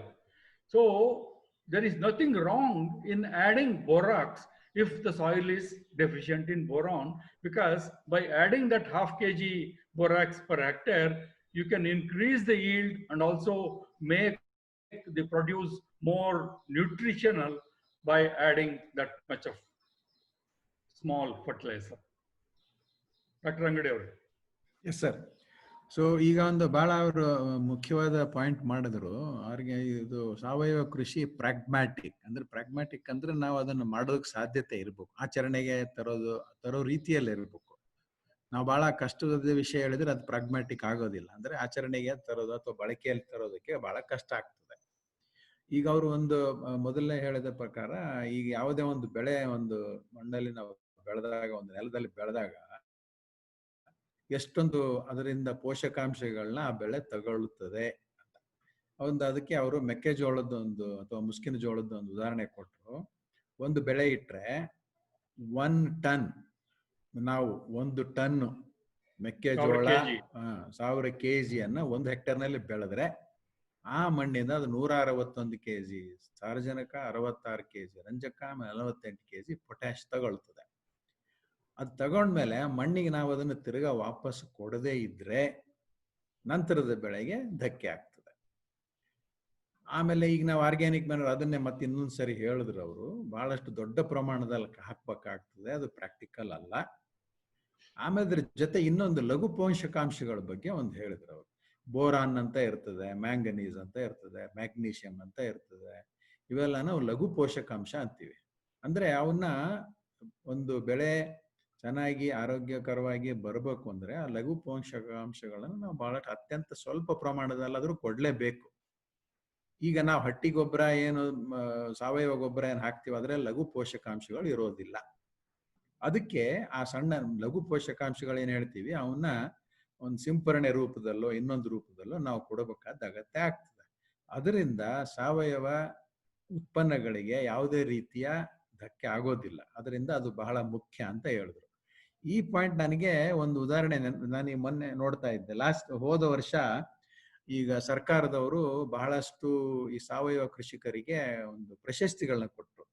ಅದರಲ್ಲಿ ಒಬ್ಬರು ನೋಡ್ತಾ ಇದ್ದೆ, ನಾಗಾಲ್ಯಾಂಡ್ ಅಲ್ಲಿ ಒಬ್ಬ ರೈತರು, ಅವರು ಈ ವಿಷಯನ ಬಹಳ ಚೆನ್ನಾಗಿ ತಿಳ್ಕೊಂಡಿದ್ದಾರೆ. ನಾವು ಮಣ್ಣಿಂದ ಏನ್ ತಗೋತೀವೋ ಅದನ್ನ ಮತ್ತೆ ಮಣ್ಣಿಗೆ ಪುನಃ ಕೊಡಬೇಕು, ನಮ್ಮ ನಂತರದ ಬೆಳೆ ಚೆನ್ನಾಗಿ ಆಗ್ಬೇಕು ಅಂದ್ರೆ ಕೊಡಬೇಕು. ಅದಕ್ಕೆ ಅವ್ರು ಏನ್ ಮಾಡಿದ್ದಾರೆ, ಇಂಟೆಗ್ರೇಟೆಡ್ ಫಾರ್ಮ್ಸ್ ಅಂದ್ರೆ ಸಮಗ್ರ ಫಾರ್ಮಿಂಗ್, ಸಮಗ್ರ ಕೃಷಿ, ಮಿಕ್ಸ್ ಕ್ರಾಪಿಂಗ್, ಮಿಶ್ರ ಬೆಳೆ, ಮಲ್ಚಿಂಗ್, ಮೇಲ್ಹೊದಿಕೆ, ಆಮೇಲೆ biogas, composting, on farm nutrient and pest management, ಇಷ್ಟು ಮಾಡಿ ಬೆಳೆದಿದ್ರು. ಅವರಿಗೆ ಪ್ರಶಸ್ತಿ ಬಂತು. ಅವ್ರನ್ನ ಅದಕ್ಕೆ ಅಂದ್ರೆ ಡಾಕ್ಟರ್ ಗೌಡ್ರು ಹೇಳಿರೋ ಪಾಯಿಂಟು ಈ ಆರ್ಗ್ಯಾನಿಕ್ ಫಾರ್ಮರ್ಸ್ ಫಾಲೋ ಮಾಡ್ತಾ ಇದ್ದಾರೆ. ಅದರಿಂದಾಗಿ ಅವರು ಸಕ್ಸಸ್ಫುಲ್ ಆಗ್ತಾ ಇದ್ದಾರೆ. ಇಲ್ಲಿ ಉದ್ದೇಶ ಇಷ್ಟೇ, ನೀವು ರೈತರು ನಾವು ಸಾವಯವ ಕೃಷಿಯಲ್ಲಿ ಚೆನ್ನಾಗಿ ಮಾಡಬೇಕು, ಯಶಸ್ವಿ ಆಗ್ಬೇಕು ಅಂದ್ರೆ ಈ ಒಂದು ಏನು ಪಾಯಿಂಟ್ಸ್ ಇದಾವೆ, ನಾವೇನು ಹೇಳ್ತಾ ಇದೀವಿ ವಿಷಯಗಳು ದಯವಿಟ್ಟು ಗಮನಿಸಿ. ನೀವು ಒಂದೇ ಯಾವುದೇ ಬೆಳೆ ತೆಗೆದ ಮೇಲೆ ಸಾಕಷ್ಟು ಅದರಿಂದ ಪೋಷಕಾಂಶಗಳೆಲ್ಲ ಈಚೆ ಬರ್ತವೆ ಬೆಳೆ ರೂಪದಲ್ಲಿ, ಅದಕ್ಕೆ ತಿರ್ಗಾ ಗೊಬ್ಬರ ಕೊಡ್ಲೇಬೇಕು. ಆಮೇಲೆ ಈಗ ಲಘು ಪೋಷಕಾಂಶಗಳು ಬಹಳ ಮುಖ್ಯ. ಬೋರಾನ್ ಅವ್ರು ಹೇಳಿದ್ರು, ಬೋರಾಕ್ಸ್ ಅಂತ ಹೇಳಿದ್ರು, ಬೋರಾನ್ನ ಇಷ್ಟು ಪ್ರಮಾಣದಲ್ಲಿ ನೀವು ಕೊಡ್ಲೇಬೇಕು. ಅದರಿಂದ ಒಂದು ಉತ್ಪನ್ನದ ಕ್ವಾಲಿಟಿ ಅಥವಾ ಗುಣಮಟ್ಟ ಚೆನ್ನಾಗಿರ್ತದೆ. ಅದರಿಂದ ಅಂಥದನ್ನ ಒಂದು ಗಮನದಲ್ಲಿ ಇಟ್ಕೋಬೇಕು ಅಂತ ಆ ವಿಷಯ ಡಾಕ್ಟರ್ ಗೌಡ್ರು ಹೇಳಿದ್ರು. Next sir. ಸೊ ಕೆಲವರು ಈ ಸರ್ಟಿಫಿಕೇಶನ್ ಬಗ್ಗೆ ಹೇಳಿದರು, ನಾನು ಸ್ವಲ್ಪ ಹೇಳ್ತೀನಿ. ಆಮೇಲೆ ಡಾಕ್ಟರ್ ಶರಣ್ ಅಂಗಡಿ ಅವರು ಗವರ್ನಮೆಂಟ್ ಪ್ರೋಗ್ರಾಮ್ ಹೇಳಬೇಕಾದ್ರೆ ಇನ್ನು ಸ್ವಲ್ಪ ಜಾಸ್ತಿ ವಿಷಯ ಅದ್ರ ಮೇಲೆ ಹೇಳ್ತಾರೆ. So what I was telling was that many people have asked that certification is very important in organic farming, because when somebody takes the produce or wants to market it, unless it has that certification label, then it will not fetch the price that it can sell at. So Government of India has also done quite a few necessary policies and regulations to give certification for organic farming. So as an endorsement for the organic farming practices. So the certification can help in marketing these products, and it also can provide traceability for the produce for quality monitoring, because it can also provide guarantee to the consumers of organic foods. So the logo that you see on the top right side, India Organic, is the certification mark or the logo for organic produce in India. So different countries have different trademarks. So internationally also there is a different marking system. And the national standards for organic products in the year 2000, under the National Program for Organic Production, Government of India has made several statutory rules and regulations for guiding certification and marketing of organic products. ಅಂಗಡಿ ಅವರೇ, ಈಗ ಇವರು ಪ್ರಮಾಣೀಕರಣ, certification ಅಂದ್ರೆ ಪ್ರಮಾಣೀಕರಣ ಅಂತ. ನೀವು organic ಅಥವಾ ಸಾವಯವ ಕೃಷಿಯಿಂದ ಒಂದು ಸಾವಯವ ಉತ್ಪನ್ನ ಮಾಡಿರ್ತೀರಿ, ಅದನ್ನ ಒಂದು ಸಾವಯವದ ಅಂಗಡಿಯಲ್ಲಿಟ್ಟು ಮಾರ್ತೀರಿ. ಅದಕ್ಕೆ ಅದು ಕರೆಕ್ಟು, ಅದನ್ನು ಆರ್ಗ್ಯಾನಿಕ್ ಕೊಳ್ಳೋನು ನಾನು ಆಸ್ ಎ ಕನ್ಸ್ಯೂಮರ್ ಅಥವಾ ನಾನು ಬಳಕೆದಾರ ಅಂತ ಹೋಗಿ ಅದನ್ನು ಕೊಂಡ್ರೆ ಜಾಸ್ತಿ ಬೆಲೆ ಕೊಡ್ತೀನಿ. ಅದು ನಾನು ಕೊಡ್ತಿರೋದು ಸರಿಯಾಗಿ ಅದು ಆರ್ಗ್ಯಾನಿಕ್ ಹೌದಾ ಅಂತ ನನಗೆ ಹೆಂಗೆ ಗೊತ್ತಾಗುತ್ತೆ? ಅದಕ್ಕೆ ಪ್ರಮಾಣೀಕರಣ ಬೇಕಾಗ್ತದೆ. ಅದಕ್ಕೆ ಅವರು ಈಗ ಸರ್ಟಿಫಿಕೇಶನ್ ಅಥವಾ ಪ್ರಮಾಣೀಕರಣದ ಬಗ್ಗೆ ಮಾತಾಡ್ತಿದ್ರು. ಇದೇನು ಪ್ರಮಾಣೀಕರಣ ಅಂದ್ರೆ ಏನು? ಹೌದಪ್ಪ, ಇದು ನೀವು ಚೆನ್ನಾಗಿ ಬೆಳೆದಿದ್ದಾರೆ, ಈ ರೈತರು ಯಾವ ಬೇರೆ ಕೆಮಿಕಲ್ ಅಥವಾ ರಾಸಾಯನಿಕಗಳನ್ನ ಬಳಸಿಲ್ಲ, ಆರ್ಗ್ಯಾನಿಕ್ ಪದ್ಧತಿಯಿಂದಲೇ ಬೆಳೆದಿದ್ದಾರೆ ಅಂತ ಒಂದು ಪ್ರಮಾಣೀಕರಣ ಮಾಡ್ತಾರೆ. ಅದಕ್ಕೆ ಅದರಿಂದ ಏನಾಗ್ತದೆ, ಅದನ್ನ ರೈತ ಅದು ಪ್ರಮಾಣೀಕರಣ ಆದ್ಮೇಲೆ ಆತ ಅದನ್ನ ಮಾರೋದು ಸುಲಭ ಆಗ್ತದೆ. ಆಮೇಲೆ ಅದರ ಗುಣಮಟ್ಟ ಯಾವ ರೀತಿ ಮಾನಿಟರ್ ಮಾಡಬೇಕು, ಅದನ್ನ ಹೆಂಗೆ ಇದು ಮಾಡಬೇಕು, ಅದನ್ನ ಕಂಟ್ರೋಲ್ ಮಾಡಬೇಕು, ಅದೆಲ್ಲದಕ್ಕೂ ಪ್ರಮಾಣೀಕರಣದಿಂದ ಸಹಾಯ ಆಗ್ತದೆ.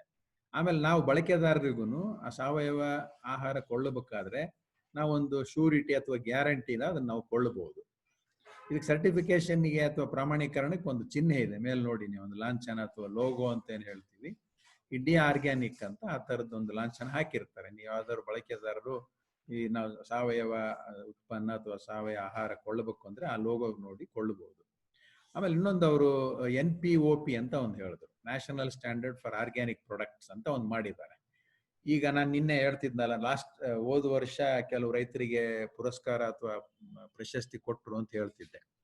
ಅದರಲ್ಲಿ ಕೆಲವರು ಈ NPOP ಇಂದ ಸರ್ಟಿಫೈ ಮಾಡಿದ್ದಾರೆ. ಅದರಲ್ಲಿ ಇನ್ನೊಂದು ಪದ್ಧತಿ ಇದೆ, ಅದನ್ನ PGS ಅಂತಾರೆ, ಅಂದ್ರೆ ಪಾರ್ಟಿಸಿಪೇಟರಿ ಗ್ಯಾರಂಟಿ ಸಿಸ್ಟಮ್ ಅಂತ. ನೀವು ಯಾವ ರೀತಿ ಬೇಕಾದ್ರೂ ಅದನ್ನ ಸರ್ಟಿಫೈ ಮಾಡಿಸ್ಬೋದು. ಅಂದ್ರೆ NPOP ಅದರದ್ದೇ ಆದ ಒಂದು ಇದು ಇದೆ, ಆಮೇಲೆ ಪಾರ್ಟಿಸಿಪೇಟರಿ ಗ್ಯಾರಂಟಿ ಸಿಸ್ಟಮ್ ಅದರದ್ದೇ ಒಂದು ವಿಶೇಷ ಇದೆ. ಆಮೇಲೆ ಇನ್ನೊಂದು ವಿಷಯ, ನಿನ್ನೆ ನಾನು ಡಾಕ್ಟರ್ ಗೌಡ್ರು ಮಾತಾಡ್ಕತ್ತಿದ್ವಿ, ಸರ್ಟಿಫಿಕೇಶನ್ ಖರ್ಚು ಇದೆಯಲ್ಲ ಅದು ಬಹಳ ಬರುತ್ತೆ. ಒಬ್ಬ ರೈತನಿಗೆ ಸಣ್ಣ ಪ್ರಮಾಣದಲ್ಲಿ ಅವನು ಮಾಡಿದರೆ ಆ ಖರ್ಚಿನಲ್ಲಿ ಅವನು ಅದನ್ನ ಪ್ರಮಾಣೀಕರಣ ಮಾಡಿಸೋದು ಬಹಳ ಕಷ್ಟ ಆಗ್ತದೆ. ಅದಕ್ಕೆ ಅವ್ರು ಇನ್ನೊಂದು ಸಜೆಸ್ಟ್ ಮಾಡ್ತಾ ಇದ್ರು, ಎಲ್ಲರೂ ಒಂದು ಸಮೂಹ ಆಗಿ ಒಂದು ಗುಂಪಿನಲ್ಲಿ ಒಂದು ಕೋಆಪರೇಟಿವ್ ತರ ಅಥವಾ ಒಂದು ಸಹಕಾರಿ ಸಂಸ್ಥೆ ತರ ಇದನ್ನ ಮಾಡಿದ್ರೆ ಒಳ್ಳೇದು ಅನ್ನೋ ವಿಷಯ ಅವ್ರು ನಿನ್ನೆ ಮೆನ್ಷನ್ ಮಾಡಿದ್ರು.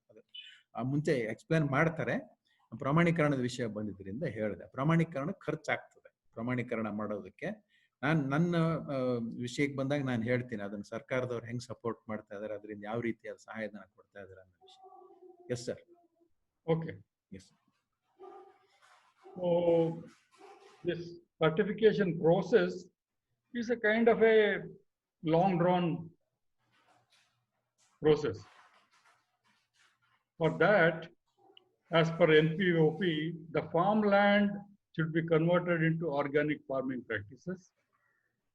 As I say, all input to the land and the farm should be naturally produced, and no pesticides, no growth promoters, no hormones should be used. Records and integrity of all the processes, physical, biological, mechanical, must be maintained at all the times. So which means the farmers have to have a diary or a record keeping to say what they have done all through the crop season. And then they also need to ensure that there is no contamination from nearby farms or other means. So Dr. Sharan Angade was mentioning that it is not easy for individual farmer who has a 2-acre or 3-acre farm to get certification, because if all the farmers around him or her, if they put all the pesticides and fungicides, it will drift to the farm of this farmer, and he may not be able to get the necessary certification. So they need to follow all those sustainable agricultural practices on the farm if they have to get that certification. Dr. Angade. ಈ ಹಿಂದಿನ ವಿಷಯದಲ್ಲಿ ಅವರು ಪ್ರಮಾಣೀಕರಣದ ಬಗ್ಗೆ ಹೇಳಿದರು, ಪ್ರಮಾಣೀಕರಣ ಯಾವ ತರ ಮಾಡಿಸ್ಬೇಕು ಏನು ಅಂತ. ಅದನ್ನ ಆ ಪ್ರಕ್ರಿಯೆಯನ್ನ ಸ್ವಲ್ಪ ವಿವರವಾಗಿ ಹೇಳಿದ್ರು. ಈಗ ಅದು ಗೈಡಿಂಗ್ ಪ್ರಿನ್ಸಿಪಲ್ಸ್ ಅಂತ ಇರ್ತವೆ, ಯಾವುದಕ್ಕೂ ಈ ರೀತಿ ಮಾಡ್ಬೇಕು ಅಂತ ಪದ್ಧತಿಗಳನ್ನು ಬರ್ದಿರ್ತಾರೆ, ಅದನ್ನ ಗೈಡಿಂಗ್ ಪ್ರಿನ್ಸಿಪಲ್ ಅಂತೀವಿ. ಈಗ ನಾವು ಒಬ್ಬ ರೈತ ಒಂದು ನಾರ್ಮಲ್ ಮೆಥಡ್ ಅಥವಾ ಈಗ ನಾವೇನು ಕನ್ವೆನ್ಷನಲ್ ಅಂತ ಕರಿತಾ ಇದೀವಿ, ಕನ್ವೆನ್ಷನಲ್ ಅಲ್ಲ ಇದು, ಆಕ್ಚುಲಿ ಸಾಂಪ್ರದಾಯಿಕ ಅಲ್ಲ ನಮ್ದು, ಬಟ್ ನಮ್ಮ ರಾಸಾಯನಿಕ ಕೃಷಿನೇ ಕನ್ವೆನ್ಷನಲ್ ಆಗ್ಬಿಟ್ಟಿದೆ. ಈಗ ಅವನು ರಾಸಾಯನಿಕ ಕೃಷಿಯಿಂದ ಸಾವಯವ ಕೃಷಿಗೆ ಬದಲಾವಣೆ ಮಾಡ್ಬೇಕಾದ್ರೆ ಅಥವಾ ಕನ್ವರ್ಟ್ ಮಾಡ್ಬೇಕಾದ್ರೆ, ಪರಿವರ್ತನೆ ಮಾಡ್ಬೇಕಾದ್ರೆ ಏನ್ ಮಾಡ್ಬೇಕು, ಅದಕ್ಕೆ ನಾವೇನೇನು ಒಳಸುರಿ ಅಂತ ಹೇಳ್ತೀವಿ, ಇನ್ಪುಟ್ ಅಂತ ಹೇಳ್ತೀವಿ, ಯಾವುದೋ ಬೆಳೆ ಬೆಳೆಯೋದಕ್ಕೆ ಜಮೀನಿಗೆ ಅಥವಾ ಹೊಲಕ್ಕೆ ಹಾಕೋ ಅದನ್ನ ನೈಸರ್ಗಿಕವಾಗಿ ಉತ್ಪನ್ನ ಮಾಡಿರ್ಬೇಕು ನಾವು. ಯಾವುದೇ ಅದರಲ್ಲಿ ಆರ್ಟಿಫಿಷಿಯಲ್ ಅಥವಾ ಕೃತಕವಾದದ್ದು ಏನೂ ಇರಬಾರ್ದು. ಅದರಲ್ಲಿ GMO ಅಂತ ಹೇಳ್ತೀವಲ್ಲ, ಕುಲಾಂತರಿ ಬೆಳೆಗಳು, ಆಮೇಲೆ ಔಷಧಿಗಳು, ಆಮೇಲೆ ಕೆಲವಕ್ಕೆ ನಾವು ಅದರ ಚೆನ್ನಾಗಿ ಬೆಳವಣಿಗೆ ಬರಲಿ ಅಂತ ಗ್ರೋತ್ ಪ್ರಮೋಟರ್ಸ್ ಅಥವಾ ಹಾರ್ಮೋನ್ಸ್ ಅಂತ ಸ್ಪ್ರೇ ಮಾಡ್ತೀವಿ. ಅದನ್ನು ಕೆಲವುದರಲ್ಲಿ ಅಲೋಡ್ ಇರ್ತದೆ ಕಾಣ್ತದೆ, ಬಟ್ ಆದಷ್ಟು ಅದನ್ನ ತಡಿಬೇಕು ಅಂತ ಹೇಳ್ತಾರೆ ಆರ್ಗ್ಯಾನಿಕ್ ಸರ್ಟಿಫಿಕೇಶನ್ ಪ್ರೋಸೆಸ್ ಅಲ್ಲಿ. ಆಮೇಲೆ ನೀವೇನೇನು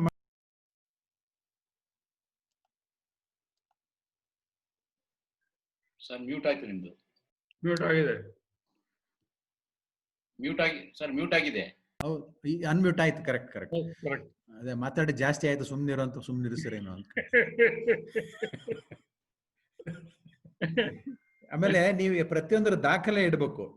ಅವ್ರು ಹೇಳಿದ್ರು ಫಿಸಿಕಲ್, ಬಯಾಲಜಿಕಲ್, ಮೆಕ್ಯಾನಿಕಲ್ ಅಂತ. ಅಂದ್ರೆ ಭೌತಿಕವಾಗಿ ಅಲ್ಲಿ ಏನೇನ್ ಮಾಡ್ತೀರಿ, ಜೈವಿಕವಾಗಿ ಏನೇನ್ ಮಾಡ್ತೀರಿ, ಯಾಂತ್ರಿಕವಾಗಿ ಏನೇನ್ ಮಾಡ್ತೀರಿ, ಎಲ್ಲಾನು ನೀವೆಲ್ಲ ವಿವರವಾದ ದಾಖಲೆಯನ್ನ ರೆಕಾರ್ಡ್ ಮಾಡಿ ಇಡ್ಬೇಕು. ರೆಕಾರ್ಡ್ಸ್ ಅಂಡ್ ಇಂಟೆಗ್ರಿಟಿ ಅಂದ್ರೆ ಕರೆಕ್ಟ್ ಆಗಿ ಆ ಸಿಸ್ಟಮ್ ನಾನು ಫಾಲೋ ಮಾಡ್ತಿದ್ದೇನೋ ಇಲ್ವೋ.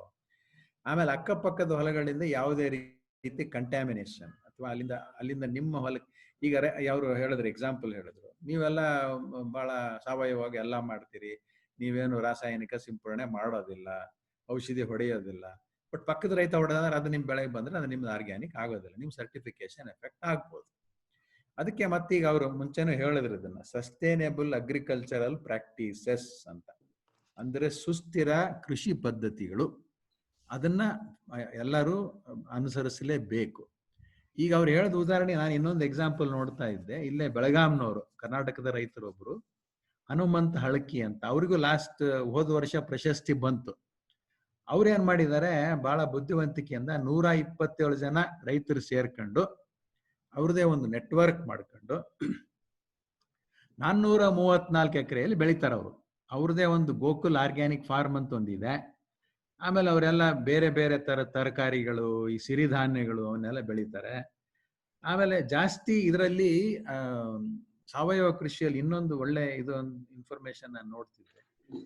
ಇದರಲ್ಲಿ ಒಳ್ಳೆ ರಫ್ತಿಗೆ ಒಳ್ಳೆ ಅವಕಾಶ ಇದೆ. ರೈತರು ಯಾರು ಬೆಳಿಬೇಕು ಅಂದ್ಕೊಂಡಿದ್ದೀರಿ ದಯವಿಟ್ಟು ಇದನ್ನು ಗಮನಿಸಿ. ಇದರಲ್ಲಿ ಅಗಸೆ ಅಂತ ಏನ್ ಹೇಳ್ತೀವಲ್ಲ, ಫ್ಲಾಕ್ಸ್, ಅದು ಎಳ್ಳು, ಸೋಯಾಬೀನ್, ಚಹಾ, ಆಮೇಲೆ ಔಷಧೀಯ ಸಸ್ಯಗಳು, ಆಮೇಲೆ ಭತ್ತ, ಆಮೇಲೆ ಬೇಳೆಕಾಳು, ಇವಕ್ಕೆಲ್ಲ ಒಳ್ಳೆ ರಫ್ತು ಮಾಡೋಕೆ ಒಳ್ಳೆ ಒಂದು ಅವಕಾಶ ಇದೆ. ಯಾರು ತಾವು ರೈತರು ಇದನ್ನ ಸಾವಯವ ಕೃಷಿ ಮಾಡಿ ಇವನ್ನೆಲ್ಲ ಬೆಳಿಬೇಕು ಅಂತಿದ್ದೀರಿ, ಈ ಎಲ್ಲ ಪದಾರ್ಥಗಳಿಗೆ, ಈ ಎಲ್ಲ ಉತ್ಪನ್ನಗಳಿಗೆ ಒಳ್ಳೆ ಬೇಡಿಕೆ ಇದೆ. ಅದನ್ನ ನೀವೊಂದು ಗಮನ ಇಟ್ಕೊಳ್ಳಿ. Next sir.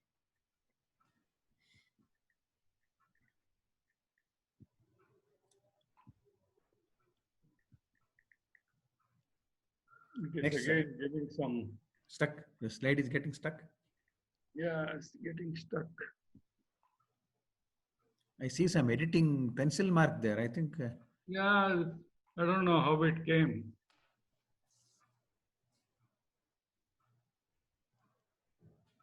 Just try it again. Sir, you escape it. Okay. Yeah, expenses. Yeah, correct. Right. So I was telling about Dr. Angade was also mentioning about the expenses that the farmers will have for certification, and this is what are the costs. If individual farmers want to do it, it is going to cost between 25,000 to 40,000 rupees if they have to do it individually. Whether he has 1 acre or 10 acres, it will be this much if it is in one piece in one area.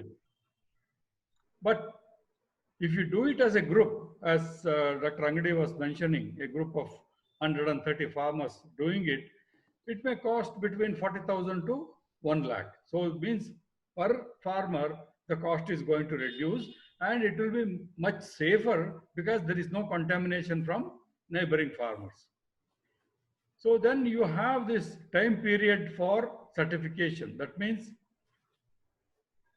conversion from chemical agriculture to organic agriculture, it will take 24 months for conversion. If it is orchards and perennial crops, 36 months. If you have to certify a dairy unit on a certified land, about 90 days. Food processing unit, they can do it in 1 day. But it is not just that. The validity of that certification is valid only for 3 years or 36 months and must be renewed before the expiry. Dr. Angade, please. ಇದನ್ನೇ ಅವರು ಮುಂದುವರಿಸಿ ಹೇಳ್ತಾ ಇದ್ರು. ನಾನು ಹೇಳಿದೆ ಇದ್ರದ್ದು ಖರ್ಚು ಬಹಳ ಆಗ್ತದೆ, ಸರ್ಟಿಫಿಕೇಶನ್ಗೆ 25,000 ರಿಂದ 40,000 ಒಬ್ಬ ರೈತ ಮಾಡ್ಬೇಕು ಅಂದ್ರೆ ಆಗ್ತದೆ. 1 ಎಕರೆ 2 ಎಕರೆಯಲ್ಲಿ ಬೆಳೆ ಇಟ್ಟು ರೈತ ಇಷ್ಟು ದುಡ್ಡು ಕೊಟ್ಟು ಸರ್ಟಿಫಿಕೇಶನ್ ಮಾಡಿಸಿದ್ರೆ ಆತನಿಗೆ ಲಾಭಾಂಶ ಕಡಿಮೆ ಆಗ್ತದೆ. ಇದು ಪ್ರಾಕ್ಟಿಕಲ್ ಅಲ್ಲ. ಅದಕ್ಕೆ ನಾನು ಹೇಳಿದ್ನಲ್ಲ, ಬೆಳಗಾಂ ರೈತರು ಈ ಹನುಮಂತ್ ಹಳಕ್ಕಿ ಅಂತ ಏನೊಬ್ರು ಉದಾಹರಣೆ ಆಗ್ಲೇ ಹೇಳಿದೆ. ಅಷ್ಟು ಜನ 150 160 ಜನ ಶೇರ್ ಮಾಡಿದಾಗ 1 ಲಕ್ಷ ರೂಪಾಯಿ ಅವರು ಚಾರ್ಜ್ ಮಾಡಬಹುದು. ಬಟ್ ಎಲ್ಲರಿಗೂ ಅದು ವಿತರಣೆ ಅಥವಾ ಡಿಸ್ಟ್ರಿಬ್ಯೂಷನ್ ಆಗೋದ್ರಿಂದ ಅವಾಗ ಅದು ಈಸಿಲಿ ಅವರು ಮಾಡ್ಲಿಕ್ಕೆ ಸಾಧ್ಯ ಆಗ್ತದೆ. ಆಮೇಲೆ ಇನ್ನೊಂದು ವಿಷಯನ ಅವ್ರು ಹೇಳಿದೆ, ನಾನು ಹೇಳಿದೆ ಆಗ್ಲೇ, ಈಗ ಫೀಲ್ಡ್ ಕ್ರಾಪ್ಸ್ ಅಥವಾ ನಾವೇನು ಬೆಳೆ ಬೆಳಿತೀವಿ, ಆಹಾರ ಬೆಳೆಗಳು, ಇನ್ಯಾವುದೋ ಬೆಳೆಗಳಿಗೆ ನಾವು ಇನಾರ್ಗ್ಯಾನಿಕ್ ಅಥವಾ ಸಾಂದ್ರ ಬೇಸಾಯದಿಂದ ಸಾವಯವ ಬೇಸಾಯಕ್ಕೆ ಪರಿವರ್ತನೆ ಮಾಡೋದಕ್ಕೆ 24 ತಿಂಗಳು ಅಥವಾ 2 ವರ್ಷ ಬೇಕು. ಅಥವಾ ಈಗ ನಾವು ನೆಡುತೋಪು, ಆರ್ಚರ್ಡ್ಸ್, ಹಣ್ಣಿನ ತೋಟ ಅವೇನಾದ್ರು ಇದ್ರೆ 3 ವರ್ಷಗಳವರೆಗೆ ನೀವೆಲ್ಲ ಈ ಸಾವಯವ ಪದ್ಧತಿಗಳನ್ನ ಆಚರಣೆ ಮಾಡಿದ ನಂತರ ಅವಾಗ ಅದು ಆರ್ಗ್ಯಾನಿಕ್ ಅಂತ ಗಣನೆಗೆ ಬರ್ತದೆ. ಡೇರಿ ಯೂನಿಟ್ ಅಥವಾ ನೀವು ಹಸು ಏನೋ ಮಾಡಿ ಹಾಲೆಲ್ಲ ಉತ್ಪಾದನೆ ಮಾಡಿದ್ರೆ 90 ಡೇಸ್ ಅಥವಾ 3 ತಿಂಗಳವರೆಗೆ ನೀವು ಅದನ್ನ ಆರ್ಗ್ಯಾನಿಕ್ ಪ್ರಾಕ್ಟೀಸಸ್ ಮಾಡಿದ ಮೇಲೆ ಅದನ್ನ ಆರ್ಗ್ಯಾನಿಕ್ ಪ್ರೊಡ್ಯೂಸ್ ಅಂತ ಗಣನೆ ಮಾಡಬಹುದು. ಫುಡ್ ಪ್ರಾಸೆಸಿಂಗ್ ಯೂನಿಟ್ ಅಂದ್ರೆ ಸಂಸ್ಕರಣೆ ಮಾಡ್ತಾರಲ್ಲ, ಅಲ್ಲಿ 1 ದಿನ ಆದ್ರೆ ಸಾಗಂದ್ರೆ ಎಲ್ಲ ಕ್ಲೀನ್ ಮಾಡಬೇಕು ಅದನ್ನ. ಅದರಲ್ಲಿ ಯಾವುದೇ ನಮ್ಮ ರೆಸಿಡ್ಯೂ ಅಥವಾ ಏನು ಇರದಂಗೆ ನೋಡ್ಕೊಂಡು ಕ್ಲೀನ್ ಮಾಡಿದ್ರೆ 1 ದಿನದ ನಂತರ ನೀವು ಆರ್ಗ್ಯಾನಿಕ್ ಫುಡ್ ನ ಅಲ್ಲಿ ಪ್ರೊಸೆಸ್ ಮಾಡಬಹುದು. ಆಮೇಲೆ ಒಂದ್ಸಾರಿ ಸರ್ಟಿಫಿಕೇಟ್ ತಗೊಂಡ್ಮೇಲೆ, ಪ್ರಮಾಣ ಪತ್ರ ತಗೊಂಡ್ಮೇಲೆ ಎಷ್ಟು ದಿವಸ ಬಳಕೆ ಮಾಡಬಹುದು ಅನ್ನೋದು ಉದಾಹರಣೆ ಹೇಳಿದ್ರು. ಯಾವುದೇ ಆರ್ಗ್ಯಾನಿಕ್ ಇದು ಸಾವಯವ ಪ್ರಮಾಣೀಕರಣ ಆದ್ಮೇಲೆ 3 ವರ್ಷದ ನಂತರ, ಆ 3 ವರ್ಷದ ಅವಧಿ ಮುಗಿಯೋದಕ್ಕಿಂತ ಮುಂಚೆನೇನೆ ರಿನ್ಯೂ ಮಾಡಬೇಕು, ಅಂದ್ರೆ ನವೀಕರಣ ಮಾಡಬೇಕು. ಅದು ಎಕ್ಸ್ಪೈರ್ ಆಗೋದಕ್ಕಿಂತ ಮುಂಚೆ ನವೀಕರಣ ಮಾಡಬೇಕು. 3 ವರ್ಷದವರೆಗೆ ನೀವು ಅದನ್ನ ಬಳಸಬಹುದು. ಒಂದ್ಸಾರಿ ಸರ್ಟಿಫೈ ಆದ್ಮೇಲೆ ಅದಕ್ಕೆ ವ್ಯಾಲಿಡಿಟಿ 3 ವರ್ಷ ಇರ್ತದೆ. Yes sir. Sir, I'm in conference call. Can I call you, sir, after?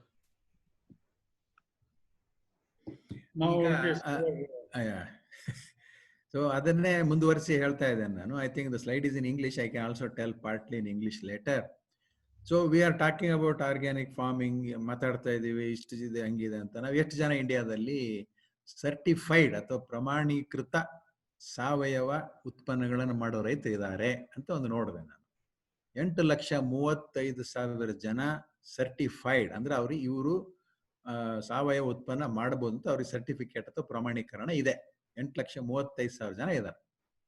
ಆಮೇಲೆ ಇಂಡಿಯಾದಲ್ಲಿ ನಮಗೊಂದು ಖುಷಿ ಪಡೋ ಅಂಶ ಏನು ಅಂದ್ರೆ, ಜಗತ್ತಿನಲ್ಲಿ ಎಷ್ಟು ಆರ್ಗ್ಯಾನಿಕ್ ಉತ್ಪಾದನೆ ಆಗ್ತದೆ, global production of organic produce, we account for 30%. ಅದರಲ್ಲಿ 30% ನಾವಿದ್ದೀವಿ.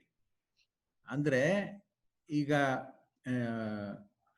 ಜಗತ್ತಿನಲ್ಲಿ 27 ಅಥವಾ 28 ಲಕ್ಷ ಜನ they produce organic food and we are very less compared to that, only 30%.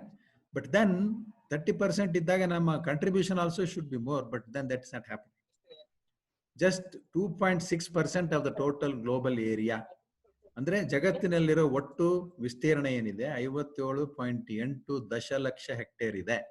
ಅದರಲ್ಲಿ ನಮ್ದು ಬರೀ 1.5 ದಶಲಕ್ಷ ಹೆಕ್ಟೇರ್ ಪ್ರದೇಶದಲ್ಲಿ ಮಾತ್ರ ನಾವು ಆರ್ಗ್ಯಾನಿಕ್ ಪ್ರೊಡ್ಯೂಸ್ ಅಥವಾ ಸಾವಯವ ಉತ್ಪನ್ನ ಮಾಡ್ತೇವೆ. ಇದಕ್ಕೆ ಕಾರಣ ಏನು? ಏರಿಯಾ ಜಾಸ್ತಿ ಇದೆ, ಜನಗಳು ಜಾಸ್ತಿ ಇದ್ದಾರೆ, 30% ಅಂತೀವಿ. ಆದ್ರೂ ಯಾಕೆ ವೈ ವಿ ಆರ್ ಲೆಸ್ ಅಂದ್ರೆ, this is because of policy measures, ಅಂದ್ರೆ ಸರ್ಕಾರದ ನೀತಿಗಳು. ಆಮೇಲೆ ಒಳಸುರಿಗಳೇನಿರ್ತವೆ ಅಥವಾ ಇನ್ಪುಟ್ ಕಾಸ್ಟ್ ಅಂತ ಏನ್ ಹೇಳ್ತೀವಿ, ಅದ್ರ ಬೆಲೆ ಏರ್ತಲೇ ಇದೆ ದಿವಸಕ್ಕೆ. ರೈತರಿಗೆ ಆ ಒಳಸುರಿಗಳನ್ನ ಕೊಳ್ಳೋದಕ್ಕೆ ಕಷ್ಟ ಆಗ್ತಾ ಇದೆ. ಆಮೇಲೆ ಅದಕ್ಕೆ ಸರಿಯಾದ ಮಾರುಕಟ್ಟೆ ಅಥವಾ ಸೀಮಿತ ಮಾರುಕಟ್ಟೆ ಇದೆ. ಈಗ ನಾನು ಅದನ್ನ ತಗೊಂಡ್ಮೇಲೆ ಅದನ್ನ ಸರಿಯಾದ ನನ್ನ ಮಾರುಕಟ್ಟೆ ಇರ್ಬೇಕಲ್ವಾ. ಈಗ ಬೇರೆ ತರಕಾರಿ ಆದ್ರೆ ನಾನು ಎಲ್ಲೋ ತಗೊಂಡು ಹೊರಗಡೆ ಮಾರ್ಬೋದು. ನಾನು ಸಾವಯವದ ಉತ್ಪನ್ನದ ಅಂಗಡಿಯಲ್ಲೇ ಮಾರ್ಬೇಕು. ಅದಕ್ಕೆ ಅದು ಕಷ್ಟ ಆಗ್ತದೆ. ಈ 3 ಕಾರಣಗಳಿಂದಾಗಿ we are not able to make a good impact in global market. ಅದಕ್ಕೆ ಸರ್ಕಾರದ ಪರಂಪರಾಗತ ಕೃಷಿ ವಿಕಾಸ ಯೋಜನೆ, ಇದರಲ್ಲಿ ಏನ್ ಮಾಡ್ತಾರೆ ಅಂದ್ರೆ, ಅವರು ಉಚಿತವಾಗಿ ಪ್ರಮಾಣೀಕರಣ ಮಾಡ್ತಾರೆ. ಡಾಕ್ಟರ್ ಗೌಡ್ರು ಹೇಳಿದ್ರು, ಪ್ರಮಾಣೀಕರಣಕ್ಕೆ 20,000 to 40,000 ಆಗ್ತದೆ, ಗುಂಪಾದ್ರೆ 1 ಲಕ್ಷ ರೂಪಾಯಿ ಆಗ್ತದೆ. But then government is offering this scheme of free certification through Paramparagat Krishi Vikas Yojana, or PKVY in short. Next slide, sir, please.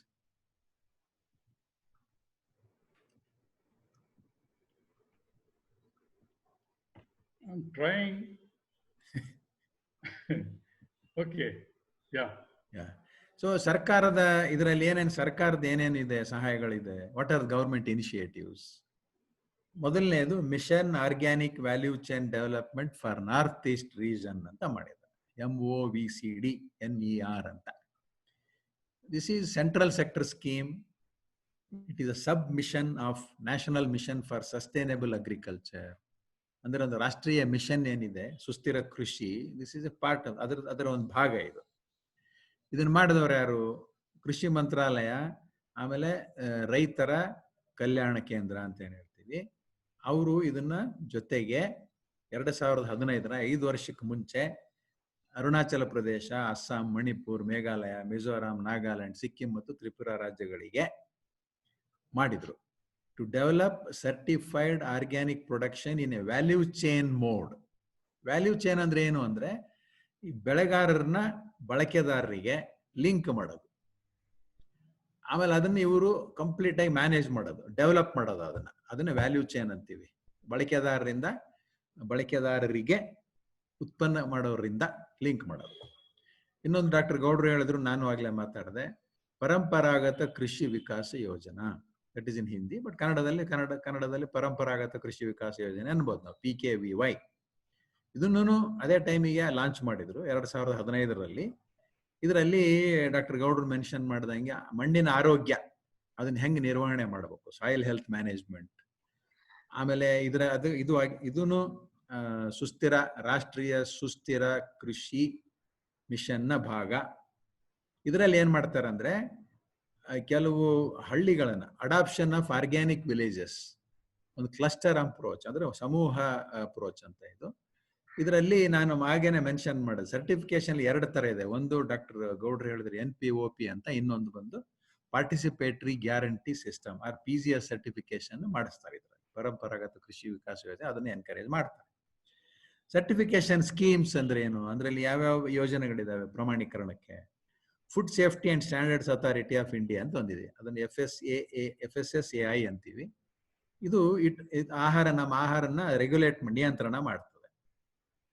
Organic food in domestic, ಆಗ ನಾವು ಯಾವುದೇ ಬೇರೆ ದೇಶದಿಂದ ಒಂದು ನಮ್ಮ ದೇಶಕ್ಕೆ ಸಾವಯವವಾಗಿ ಉತ್ಪಾದನೆ ಮಾಡಿದ ಆಹಾರ ಬಂದಿದೆ ಅಂತ ಇಟ್ಕೊಳ್ಳಿ, ಅಥವಾ ನಾವಿಲ್ಲಿ ಲೋಕಲ್ ಆಗಿ ಸ್ಥಳೀಯವಾಗಿ ನಾವು ಉತ್ಪಾದನೆ ಮಾಡ್ತೀವಿ, ಅದೆರಡನ್ನೂ ಇದು ನಿಯಂತ್ರಣ ಮಾಡ್ತದೆ. ಪಾರ್ಟಿಸಿಪೇಟರಿ ಗ್ಯಾರಂಟಿ ಸಿಸ್ಟಮ್ ಅಂತ ಮೇಲಿದೆ. ಏನ್ ಹಂಗಂದ್ರೆ, ಇದೊಂದು ಪ್ರಾಸೆಸ್, ಇದೊಂದು ಪ್ರಕ್ರಿಯೆ.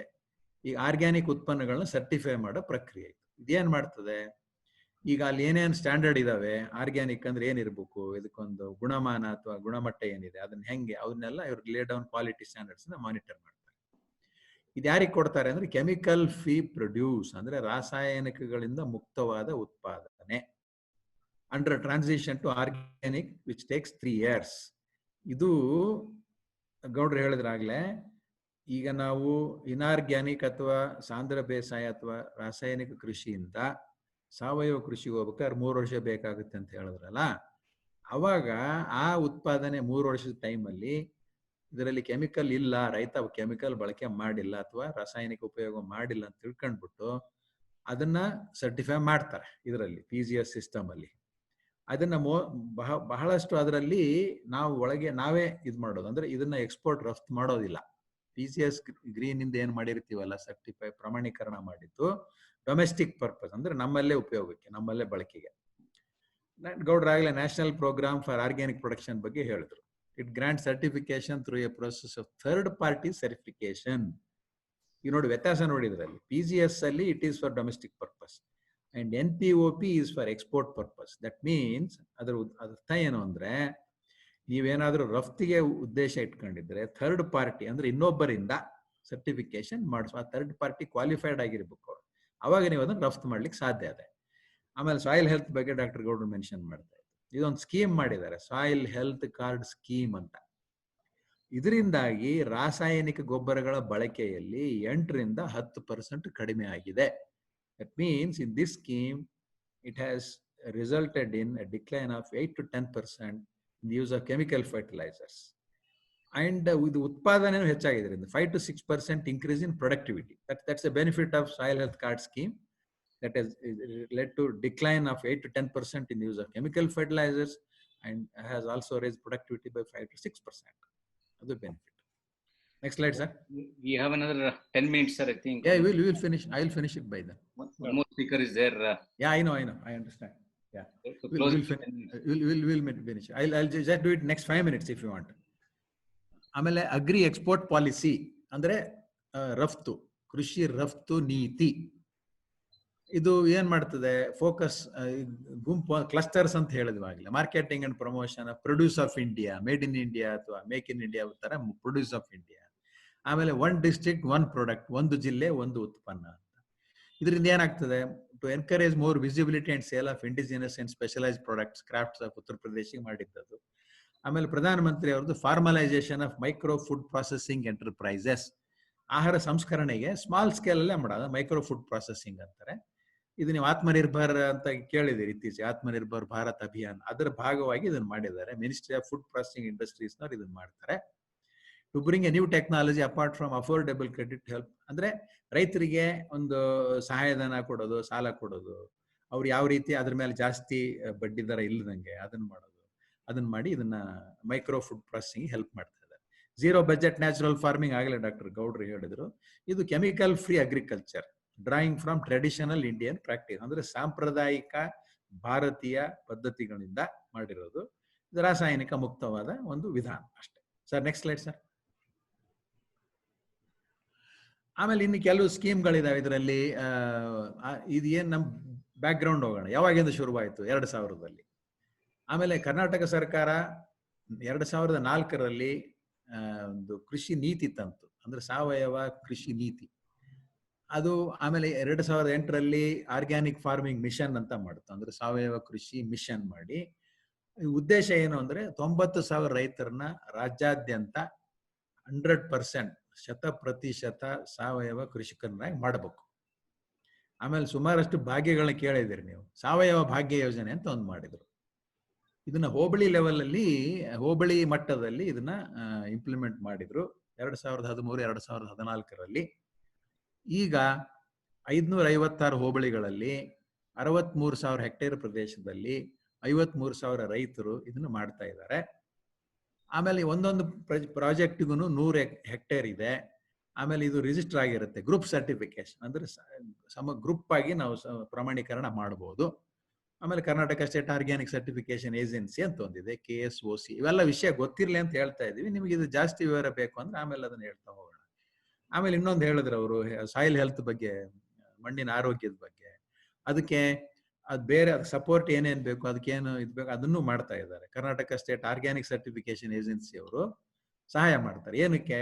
ಆರ್ಗ್ಯಾನಿಕ್ ಮ್ಯಾನ್ಯೂರ್ ಪ್ರೊಡಕ್ಷನ್, ಅಂದ್ರೆ ಸಾವಯವ ಗೊಬ್ಬರ ಉತ್ಪಾದನೆ, ವರ್ಮಿ ಕಾಂಪೋಸ್ಟ್ ಅಂತ ಕೇಳಿದಿರ್ತಾವು, ಬಯೋಡೈಜೆಸ್ಟರ್, ಅಜೋಲಾ, ಆಮೇಲೆ ದನಗಳ ಗಂಜಳ, ಅದನ್ನ ಕಲೆಕ್ಟ್ ಮಾಡೋದಕ್ಕೆ ಒಂದು ಗುಂಡಿಗಳು, ಅವೆಲ್ಲ ಮಾಡೋದಕ್ಕೂ ಲಿಕ್ವಿಡ್ ಮ್ಯಾನ್ಯೂರ್ಸ್, ಅಂದ್ರೆ ಬಳಕೆ ನೀರಿನ ತರ ಇರೋ ದ್ರವ ಗೊಬ್ಬರಗಳು, ಪಂಚಗವ್ಯ, ಜೀವಾಮೃತ, ಬೀಜಾಮೃತ, ಇವೆಲ್ಲ ಅದರಲ್ಲಿ ಝೀರೋ ಬಜೆಟ್ ನ್ಯಾಚುರಲ್ ಫಾರ್ಮಿಂಗ್ ಅಲ್ಲಿ ಬಳಕೆ ಆಗ್ತವೆ. ಇದನ್ನೆಲ್ಲ ಮಾಡೋದಕ್ಕೆ ಅದಕ್ಕೂ ಸರ್ಕಾರ ಸಹಾಯ ಮಾಡ್ತಾ ಇದೆ. ಯಾವ ಲೆವೆಲ್ಗೆ ಅಂದ್ರೆ, ಈಗ ನೀವು ಕ್ಯಾಟಲ್ ಶೆಡ್ ಅಥವಾ ದನದ್ದೇನು ಕೊಟ್ಟಿಗೆ ಇರ್ತದೆ, ಅದರಲ್ಲಿ ನೆಲ ನೀವು ಸರಿಯಾಗಿ ಮಾಡದೆ ಅದರ ಗಂಜಳ ಆಮೇಲೆ ಸಗಣಿ ಕಲೆಕ್ಟ್ ಆಗೋದಿಲ್ಲ ಸರಿಯಾಗಿ. ಅದು ಕ್ಯಾಟಲ್ ಶೆಡ್ ಫ್ಲೋರಿಂಗ್ ಅಂದು ಅದಕ್ಕೆ ಕೆಳಗಡೆ ಅದು ಮಾಡೋದಕ್ಕೂ ದುಡ್ಡು ಕೊಡ್ತಾರೆ, ಅದಕ್ಕೊಂದು ಸಹಾಯಧನ ಇದೆ. ಆರ್ಗ್ಯಾನಿಕ್ ಮ್ಯಾನ್ಯೂರ್ಸ್ ಅಂದ್ರೆ ಗ್ರೀನ್ ಮ್ಯಾನ್ಯೂರ್ ಅಂತ, ಹಸಿರು ಗೊಬ್ಬರ ಅಂತ ಕೇಳಿದ್ದೀರಿ, ಕಾನ್ಸಂಟ್ರೇಟೆಡ್ ಮ್ಯಾನ್ಯೂರ್ಸ್. ಆಮೇಲೆ ಆಯಿಲ್ ಕೇಕ್ಸ್ ಅಂದ್ರೆ ಹಿಂಡಿ, ಎಣ್ಣೆ ಹಿಂಡಿ. ಆಮೇಲೆ ಬಯೋ ಫರ್ಟಿಲೈಸರ್ಸ್, ಇವೆಲ್ಲಾನು ಮಾಡೋದಕ್ಕೆ ಸರ್ಕಾರದಿಂದ ಒಂದು ಸ್ಕೀಮ್ಗಳಿದಾವೆ. ಆಮೇಲೆ ಅಸಿಸ್ಟೆನ್ಸ್ ಸಹಾಯ ಮಾಡ್ತಾರೆ. ಆಮೇಲೆ market based specific crop organic cluster development programme ಅಂತ ಒಂದಿದೆ, ಅದನ್ನ ಬೇಕಾದ್ರೆ ಇನ್ನೊಂದ್ಸರಿ ವಿವರವಾಗಿ ಡಿಸ್ಕಸ್ ಮಾಡಬಹುದು. ಆರ್ಗ್ಯಾನಿಕ್ PKVY ಮಾತಾಡಿದ್ವಿ ಆಗ್ಲೇ. ಆಮೇಲೆ ಹಳೆ ಇನ್ಫಾರ್ಮೇಶನ್ ಇದು, 2018-19ರಲ್ಲಿ ಟೋಟಲ್ ಕಲ್ಟಿವೇಬಲ್ ಏರಿಯಾ, ಅಂದ್ರೆ ನಮ್ಮ ರಾಜ್ಯದಲ್ಲಿ ಎಷ್ಟರಲ್ಲಿ ನಾವು ಬೇಸಾಯ ಮಾಡಬಹುದು, ಅದರಲ್ಲಿ 5 ವರ್ಷದಲ್ಲಿ 5% ಅದರಲ್ಲಿ zero budget natural farming convert ಮಾಡಬೇಕು ಅಂತ ಉದ್ದೇಶ ಇಟ್ಕೊಂಡ್ರು. ಆಮೇಲೆ ಇದನ್ನ ಗೌಡ್ರು ಹೇಳ್ದಂಗೆ 3 ವರ್ಷ ಟೈಮ್ ಹಿಡಿತದೆ ನಾವು ಇನ್ಆರ್ಗ್ಯಾನಿಕ್ ಇಂದ ಅಥವಾ ರಾಸಾಯನಿಕ ಪದ್ಧತಿಯಿಂದ ಆರ್ಗ್ಯಾನಿಕ್ ಹೋಗೋದಕ್ಕೆ. ಒಂದು ಹೆಕ್ಟೇರಿಗೆ 75,000ವರೆಗೆ ಸಹಾಯಧನ 3 ವರ್ಷಗಳ ಅವಧಿಯಲ್ಲಿ ಕೊಟ್ಟು ನಿಮಗೊಂಥರ ಎಕನಾಮಿಕ್ ಸಪೋರ್ಟ್ ಮಾಡ್ಲಿಕ್ಕಿದೆ. ಯಾರು ರೈತರಿಗೆ ಅದರಲ್ಲಿ ಇಂಟ್ರೆಸ್ಟ್ ಇದೆ ದಯವಿಟ್ಟು ಇದನ್ನ ಉಪಯೋಗಿಸ್ಕೋಬಹುದು. ಲಾಸ್ಟ್ ಸ್ಲೈಡ್ ಸರ್ ಇದು. Yes sir. ಸೊ ಶಿವಣ್ಣ ಅವರೇ, in time for our conclusions ಅದ ಹೇಳ್ಬಿಡ್ತೀರಾ ಸರ್ ಒಂದ್ಸರಿ ಕ್ವಿಕ್ ಆಗಿ, ಅಥವಾ ಬಿಟ್ಟ ಎಲ್ಲ ರಿಪೀಟ್ ಆಗುತ್ತಾ? ನೀವು ಕನ್ನಡ ಮುಗಿಸ್ಬಿಡಿ ಸರ್ ಒಂದೇ ಸರಿ. ಓಕೆ. ಈಗ ಸಾವಯವ ಕೃಷಿಗೆ ಭವಿಷ್ಯ ಇದೆ ಅಂತ ಮಾತಾಡಿದ್ವಿ. ಅದನ್ನ ನಾವು ಎಲ್ಲ ಇಡೀ ಜಗತ್ತಿನ ಎಲ್ಲರಿಗೂ ನಾವು ಅದರಿಂದ ಆಹಾರ ಒದಗಿಸಬೇಕು ಅಂದ್ರೆ ಅದನ್ನ ಸುಸ್ಥಿರವಾಗಿಸ್ಬೇಕು. ಸುಸ್ಥಿರ ಯಾವ ರೀತಿ ಹಾಕ್ಸ್ಬೇಕು ಅಂತ ಎಲ್ಲ ಹೇಳಿದ್ವಿ, ಇಷ್ಟೊತ್ತು ಮಾತಾಡಿದ್ವಿ.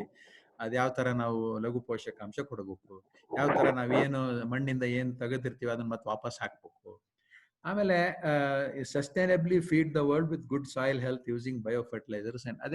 ಅದನ್ನೇ ಗೌಡ್ರ ಹೇಳಿದ, ಅದನ್ನೇ ಪಾಯಿಂಟ್ ಇಲ್ಲಿ ಸಮರೈಸ್ ಸಾರಾಂಶ ಕೊಟ್ಟಿದ್ದೀವಿ. ಜಗತ್ತಿನ ಎಲ್ಲರಿಗೂ ಈ ನಾವು ಸಾವಯವ ಕೃಷಿಯಿಂದ ಆಹಾರ ಒದಗಿಸ್ಬೇಕಾದ್ರೆ ಮಣ್ಣಿನ ಆರೋಗ್ಯ ಮುಖ್ಯ. ಆಮೇಲೆ ಜೈವಿಕ ಗೊಬ್ಬರಗಳನ್ನ, ಜೈವಿಕ ಕೀಟನಾಶಕಗಳನ್ನ, ಆಮೇಲೆ ಹೆಚ್ಚಿನ ಒಂದು ಪೋಷಕಾಂಶಗಳನ್ನ ಬೇಕಿದ್ದಂಗೆ ಬಳಸ್ಬೇಕು. Basket technological options for sustainable agriculture, ಅದೇ ಸುಸ್ಥಿರ ಕೃಷಿ ಇನ್ನೊಂದ್ಸಾರಿ ಅಲ್ಲಿ ಹೇಳಿದ್ದಾರೆ. ಆಮೇಲೆ ರೈತರನ್ನ ಎಂಪವರ್ ಮಾಡಬೇಕು, ಬಲಪಡಿಸ್ಬೇಕು, ರೈತರನ್ನ ಶಕ್ತಿ ಕೊಡಬೇಕು. Choose sustainable farming practices that are suitable. ಅವರ ಹೊಲಗಳಿಗೆ, ಅವರ ಜಮೀನಿಗೆ ಹೊಂದಾಣಿಕೆ ಆಗುವಂತ ಪ್ರಾಕ್ಟೀಸಸ್ ಅಥವಾ ಪದ್ಧತಿಗಳನ್ನ ಅವ್ರಿಗೆ ತಿಳಿಸ್ಕೊಡ್ಬೇಕು. ಆಮೇಲೆ ಈಗ ಅವರಿಗೆ ಒಳಸುರಿಗಳೆಲ್ಲ ಸಾಕಷ್ಟು ಪ್ರಮಾಣದಲ್ಲಿ ಸಾಕಷ್ಟು ಜಾಗದಲ್ಲಿ ಸಿಗುವಂಗೆ ಅವರಿಗೆ ಏರ್ಪಾಡು ಮಾಡಬೇಕು. ಆಮೇಲೆ ಬೆಸ್ಟ್ ಪ್ರಾಕ್ಟೀಸಸ್, ಟ್ರೆಡಿಷನಲ್ ಎರಡನ್ನೂ ಬೇಕು ಅಂತ. ಈ ಒಂದರಿಂದಲೇ ಇದಾಗೋದಿಲ್ಲ. ಆರ್ಗ್ಯಾನಿಕ್ ಫಾರ್ಮ್ ಇಂದಲೇ ನಾನು ಜಗತ್ತಿಗೆಲ್ಲ ಊಟ ಕೊಡ್ತೀನಿ ಅನ್ನೋ ತಪ್ಪಾಗ್ತದೆ. ಅದಕ್ಕೆ ಈ ಮಾಡರ್ನ್ ಟೆಕ್ನಾಲಜಿ ಏನಿದೆ, ಆಧುನಿಕವಾದದ್ದೆಲ್ಲ ಕೆಟ್ಟದು ಅಂತ ಹೇಳಕ್ ಬರೋದು. ಈ ತಂತ್ರಜ್ಞಾನದಲ್ಲೂ ಬಹಳಷ್ಟು ಒಳ್ಳೆ ಪಾಯಿಂಟ್ ಇದಾವೆ. ಅದನ್ನು ಮಾಡಿ ಒಂದು ಜುಡಿಷಿಯಸ್ ಮಿಕ್ಸ್ ಏನು ಮಾಡ್ತೀವಲ್ಲ, ಅವಾಗ ಮಾಡಿದಾಗ ಇದರಿಂದ ಮ್ಯಾಕ್ಸಿಮಮ್ ಲಾಭ ಪಡ್ಕೋಬಹುದು. ವಿಷಯ ಇಲ್ಲಿದೆ. ಆಯ್ತು ಶಿವಣ್ಣ, ನಂದು ಲೈಕ್ ಮುಗಿತು. Thank you. Thank you. Thank you, sir. Thank you very much.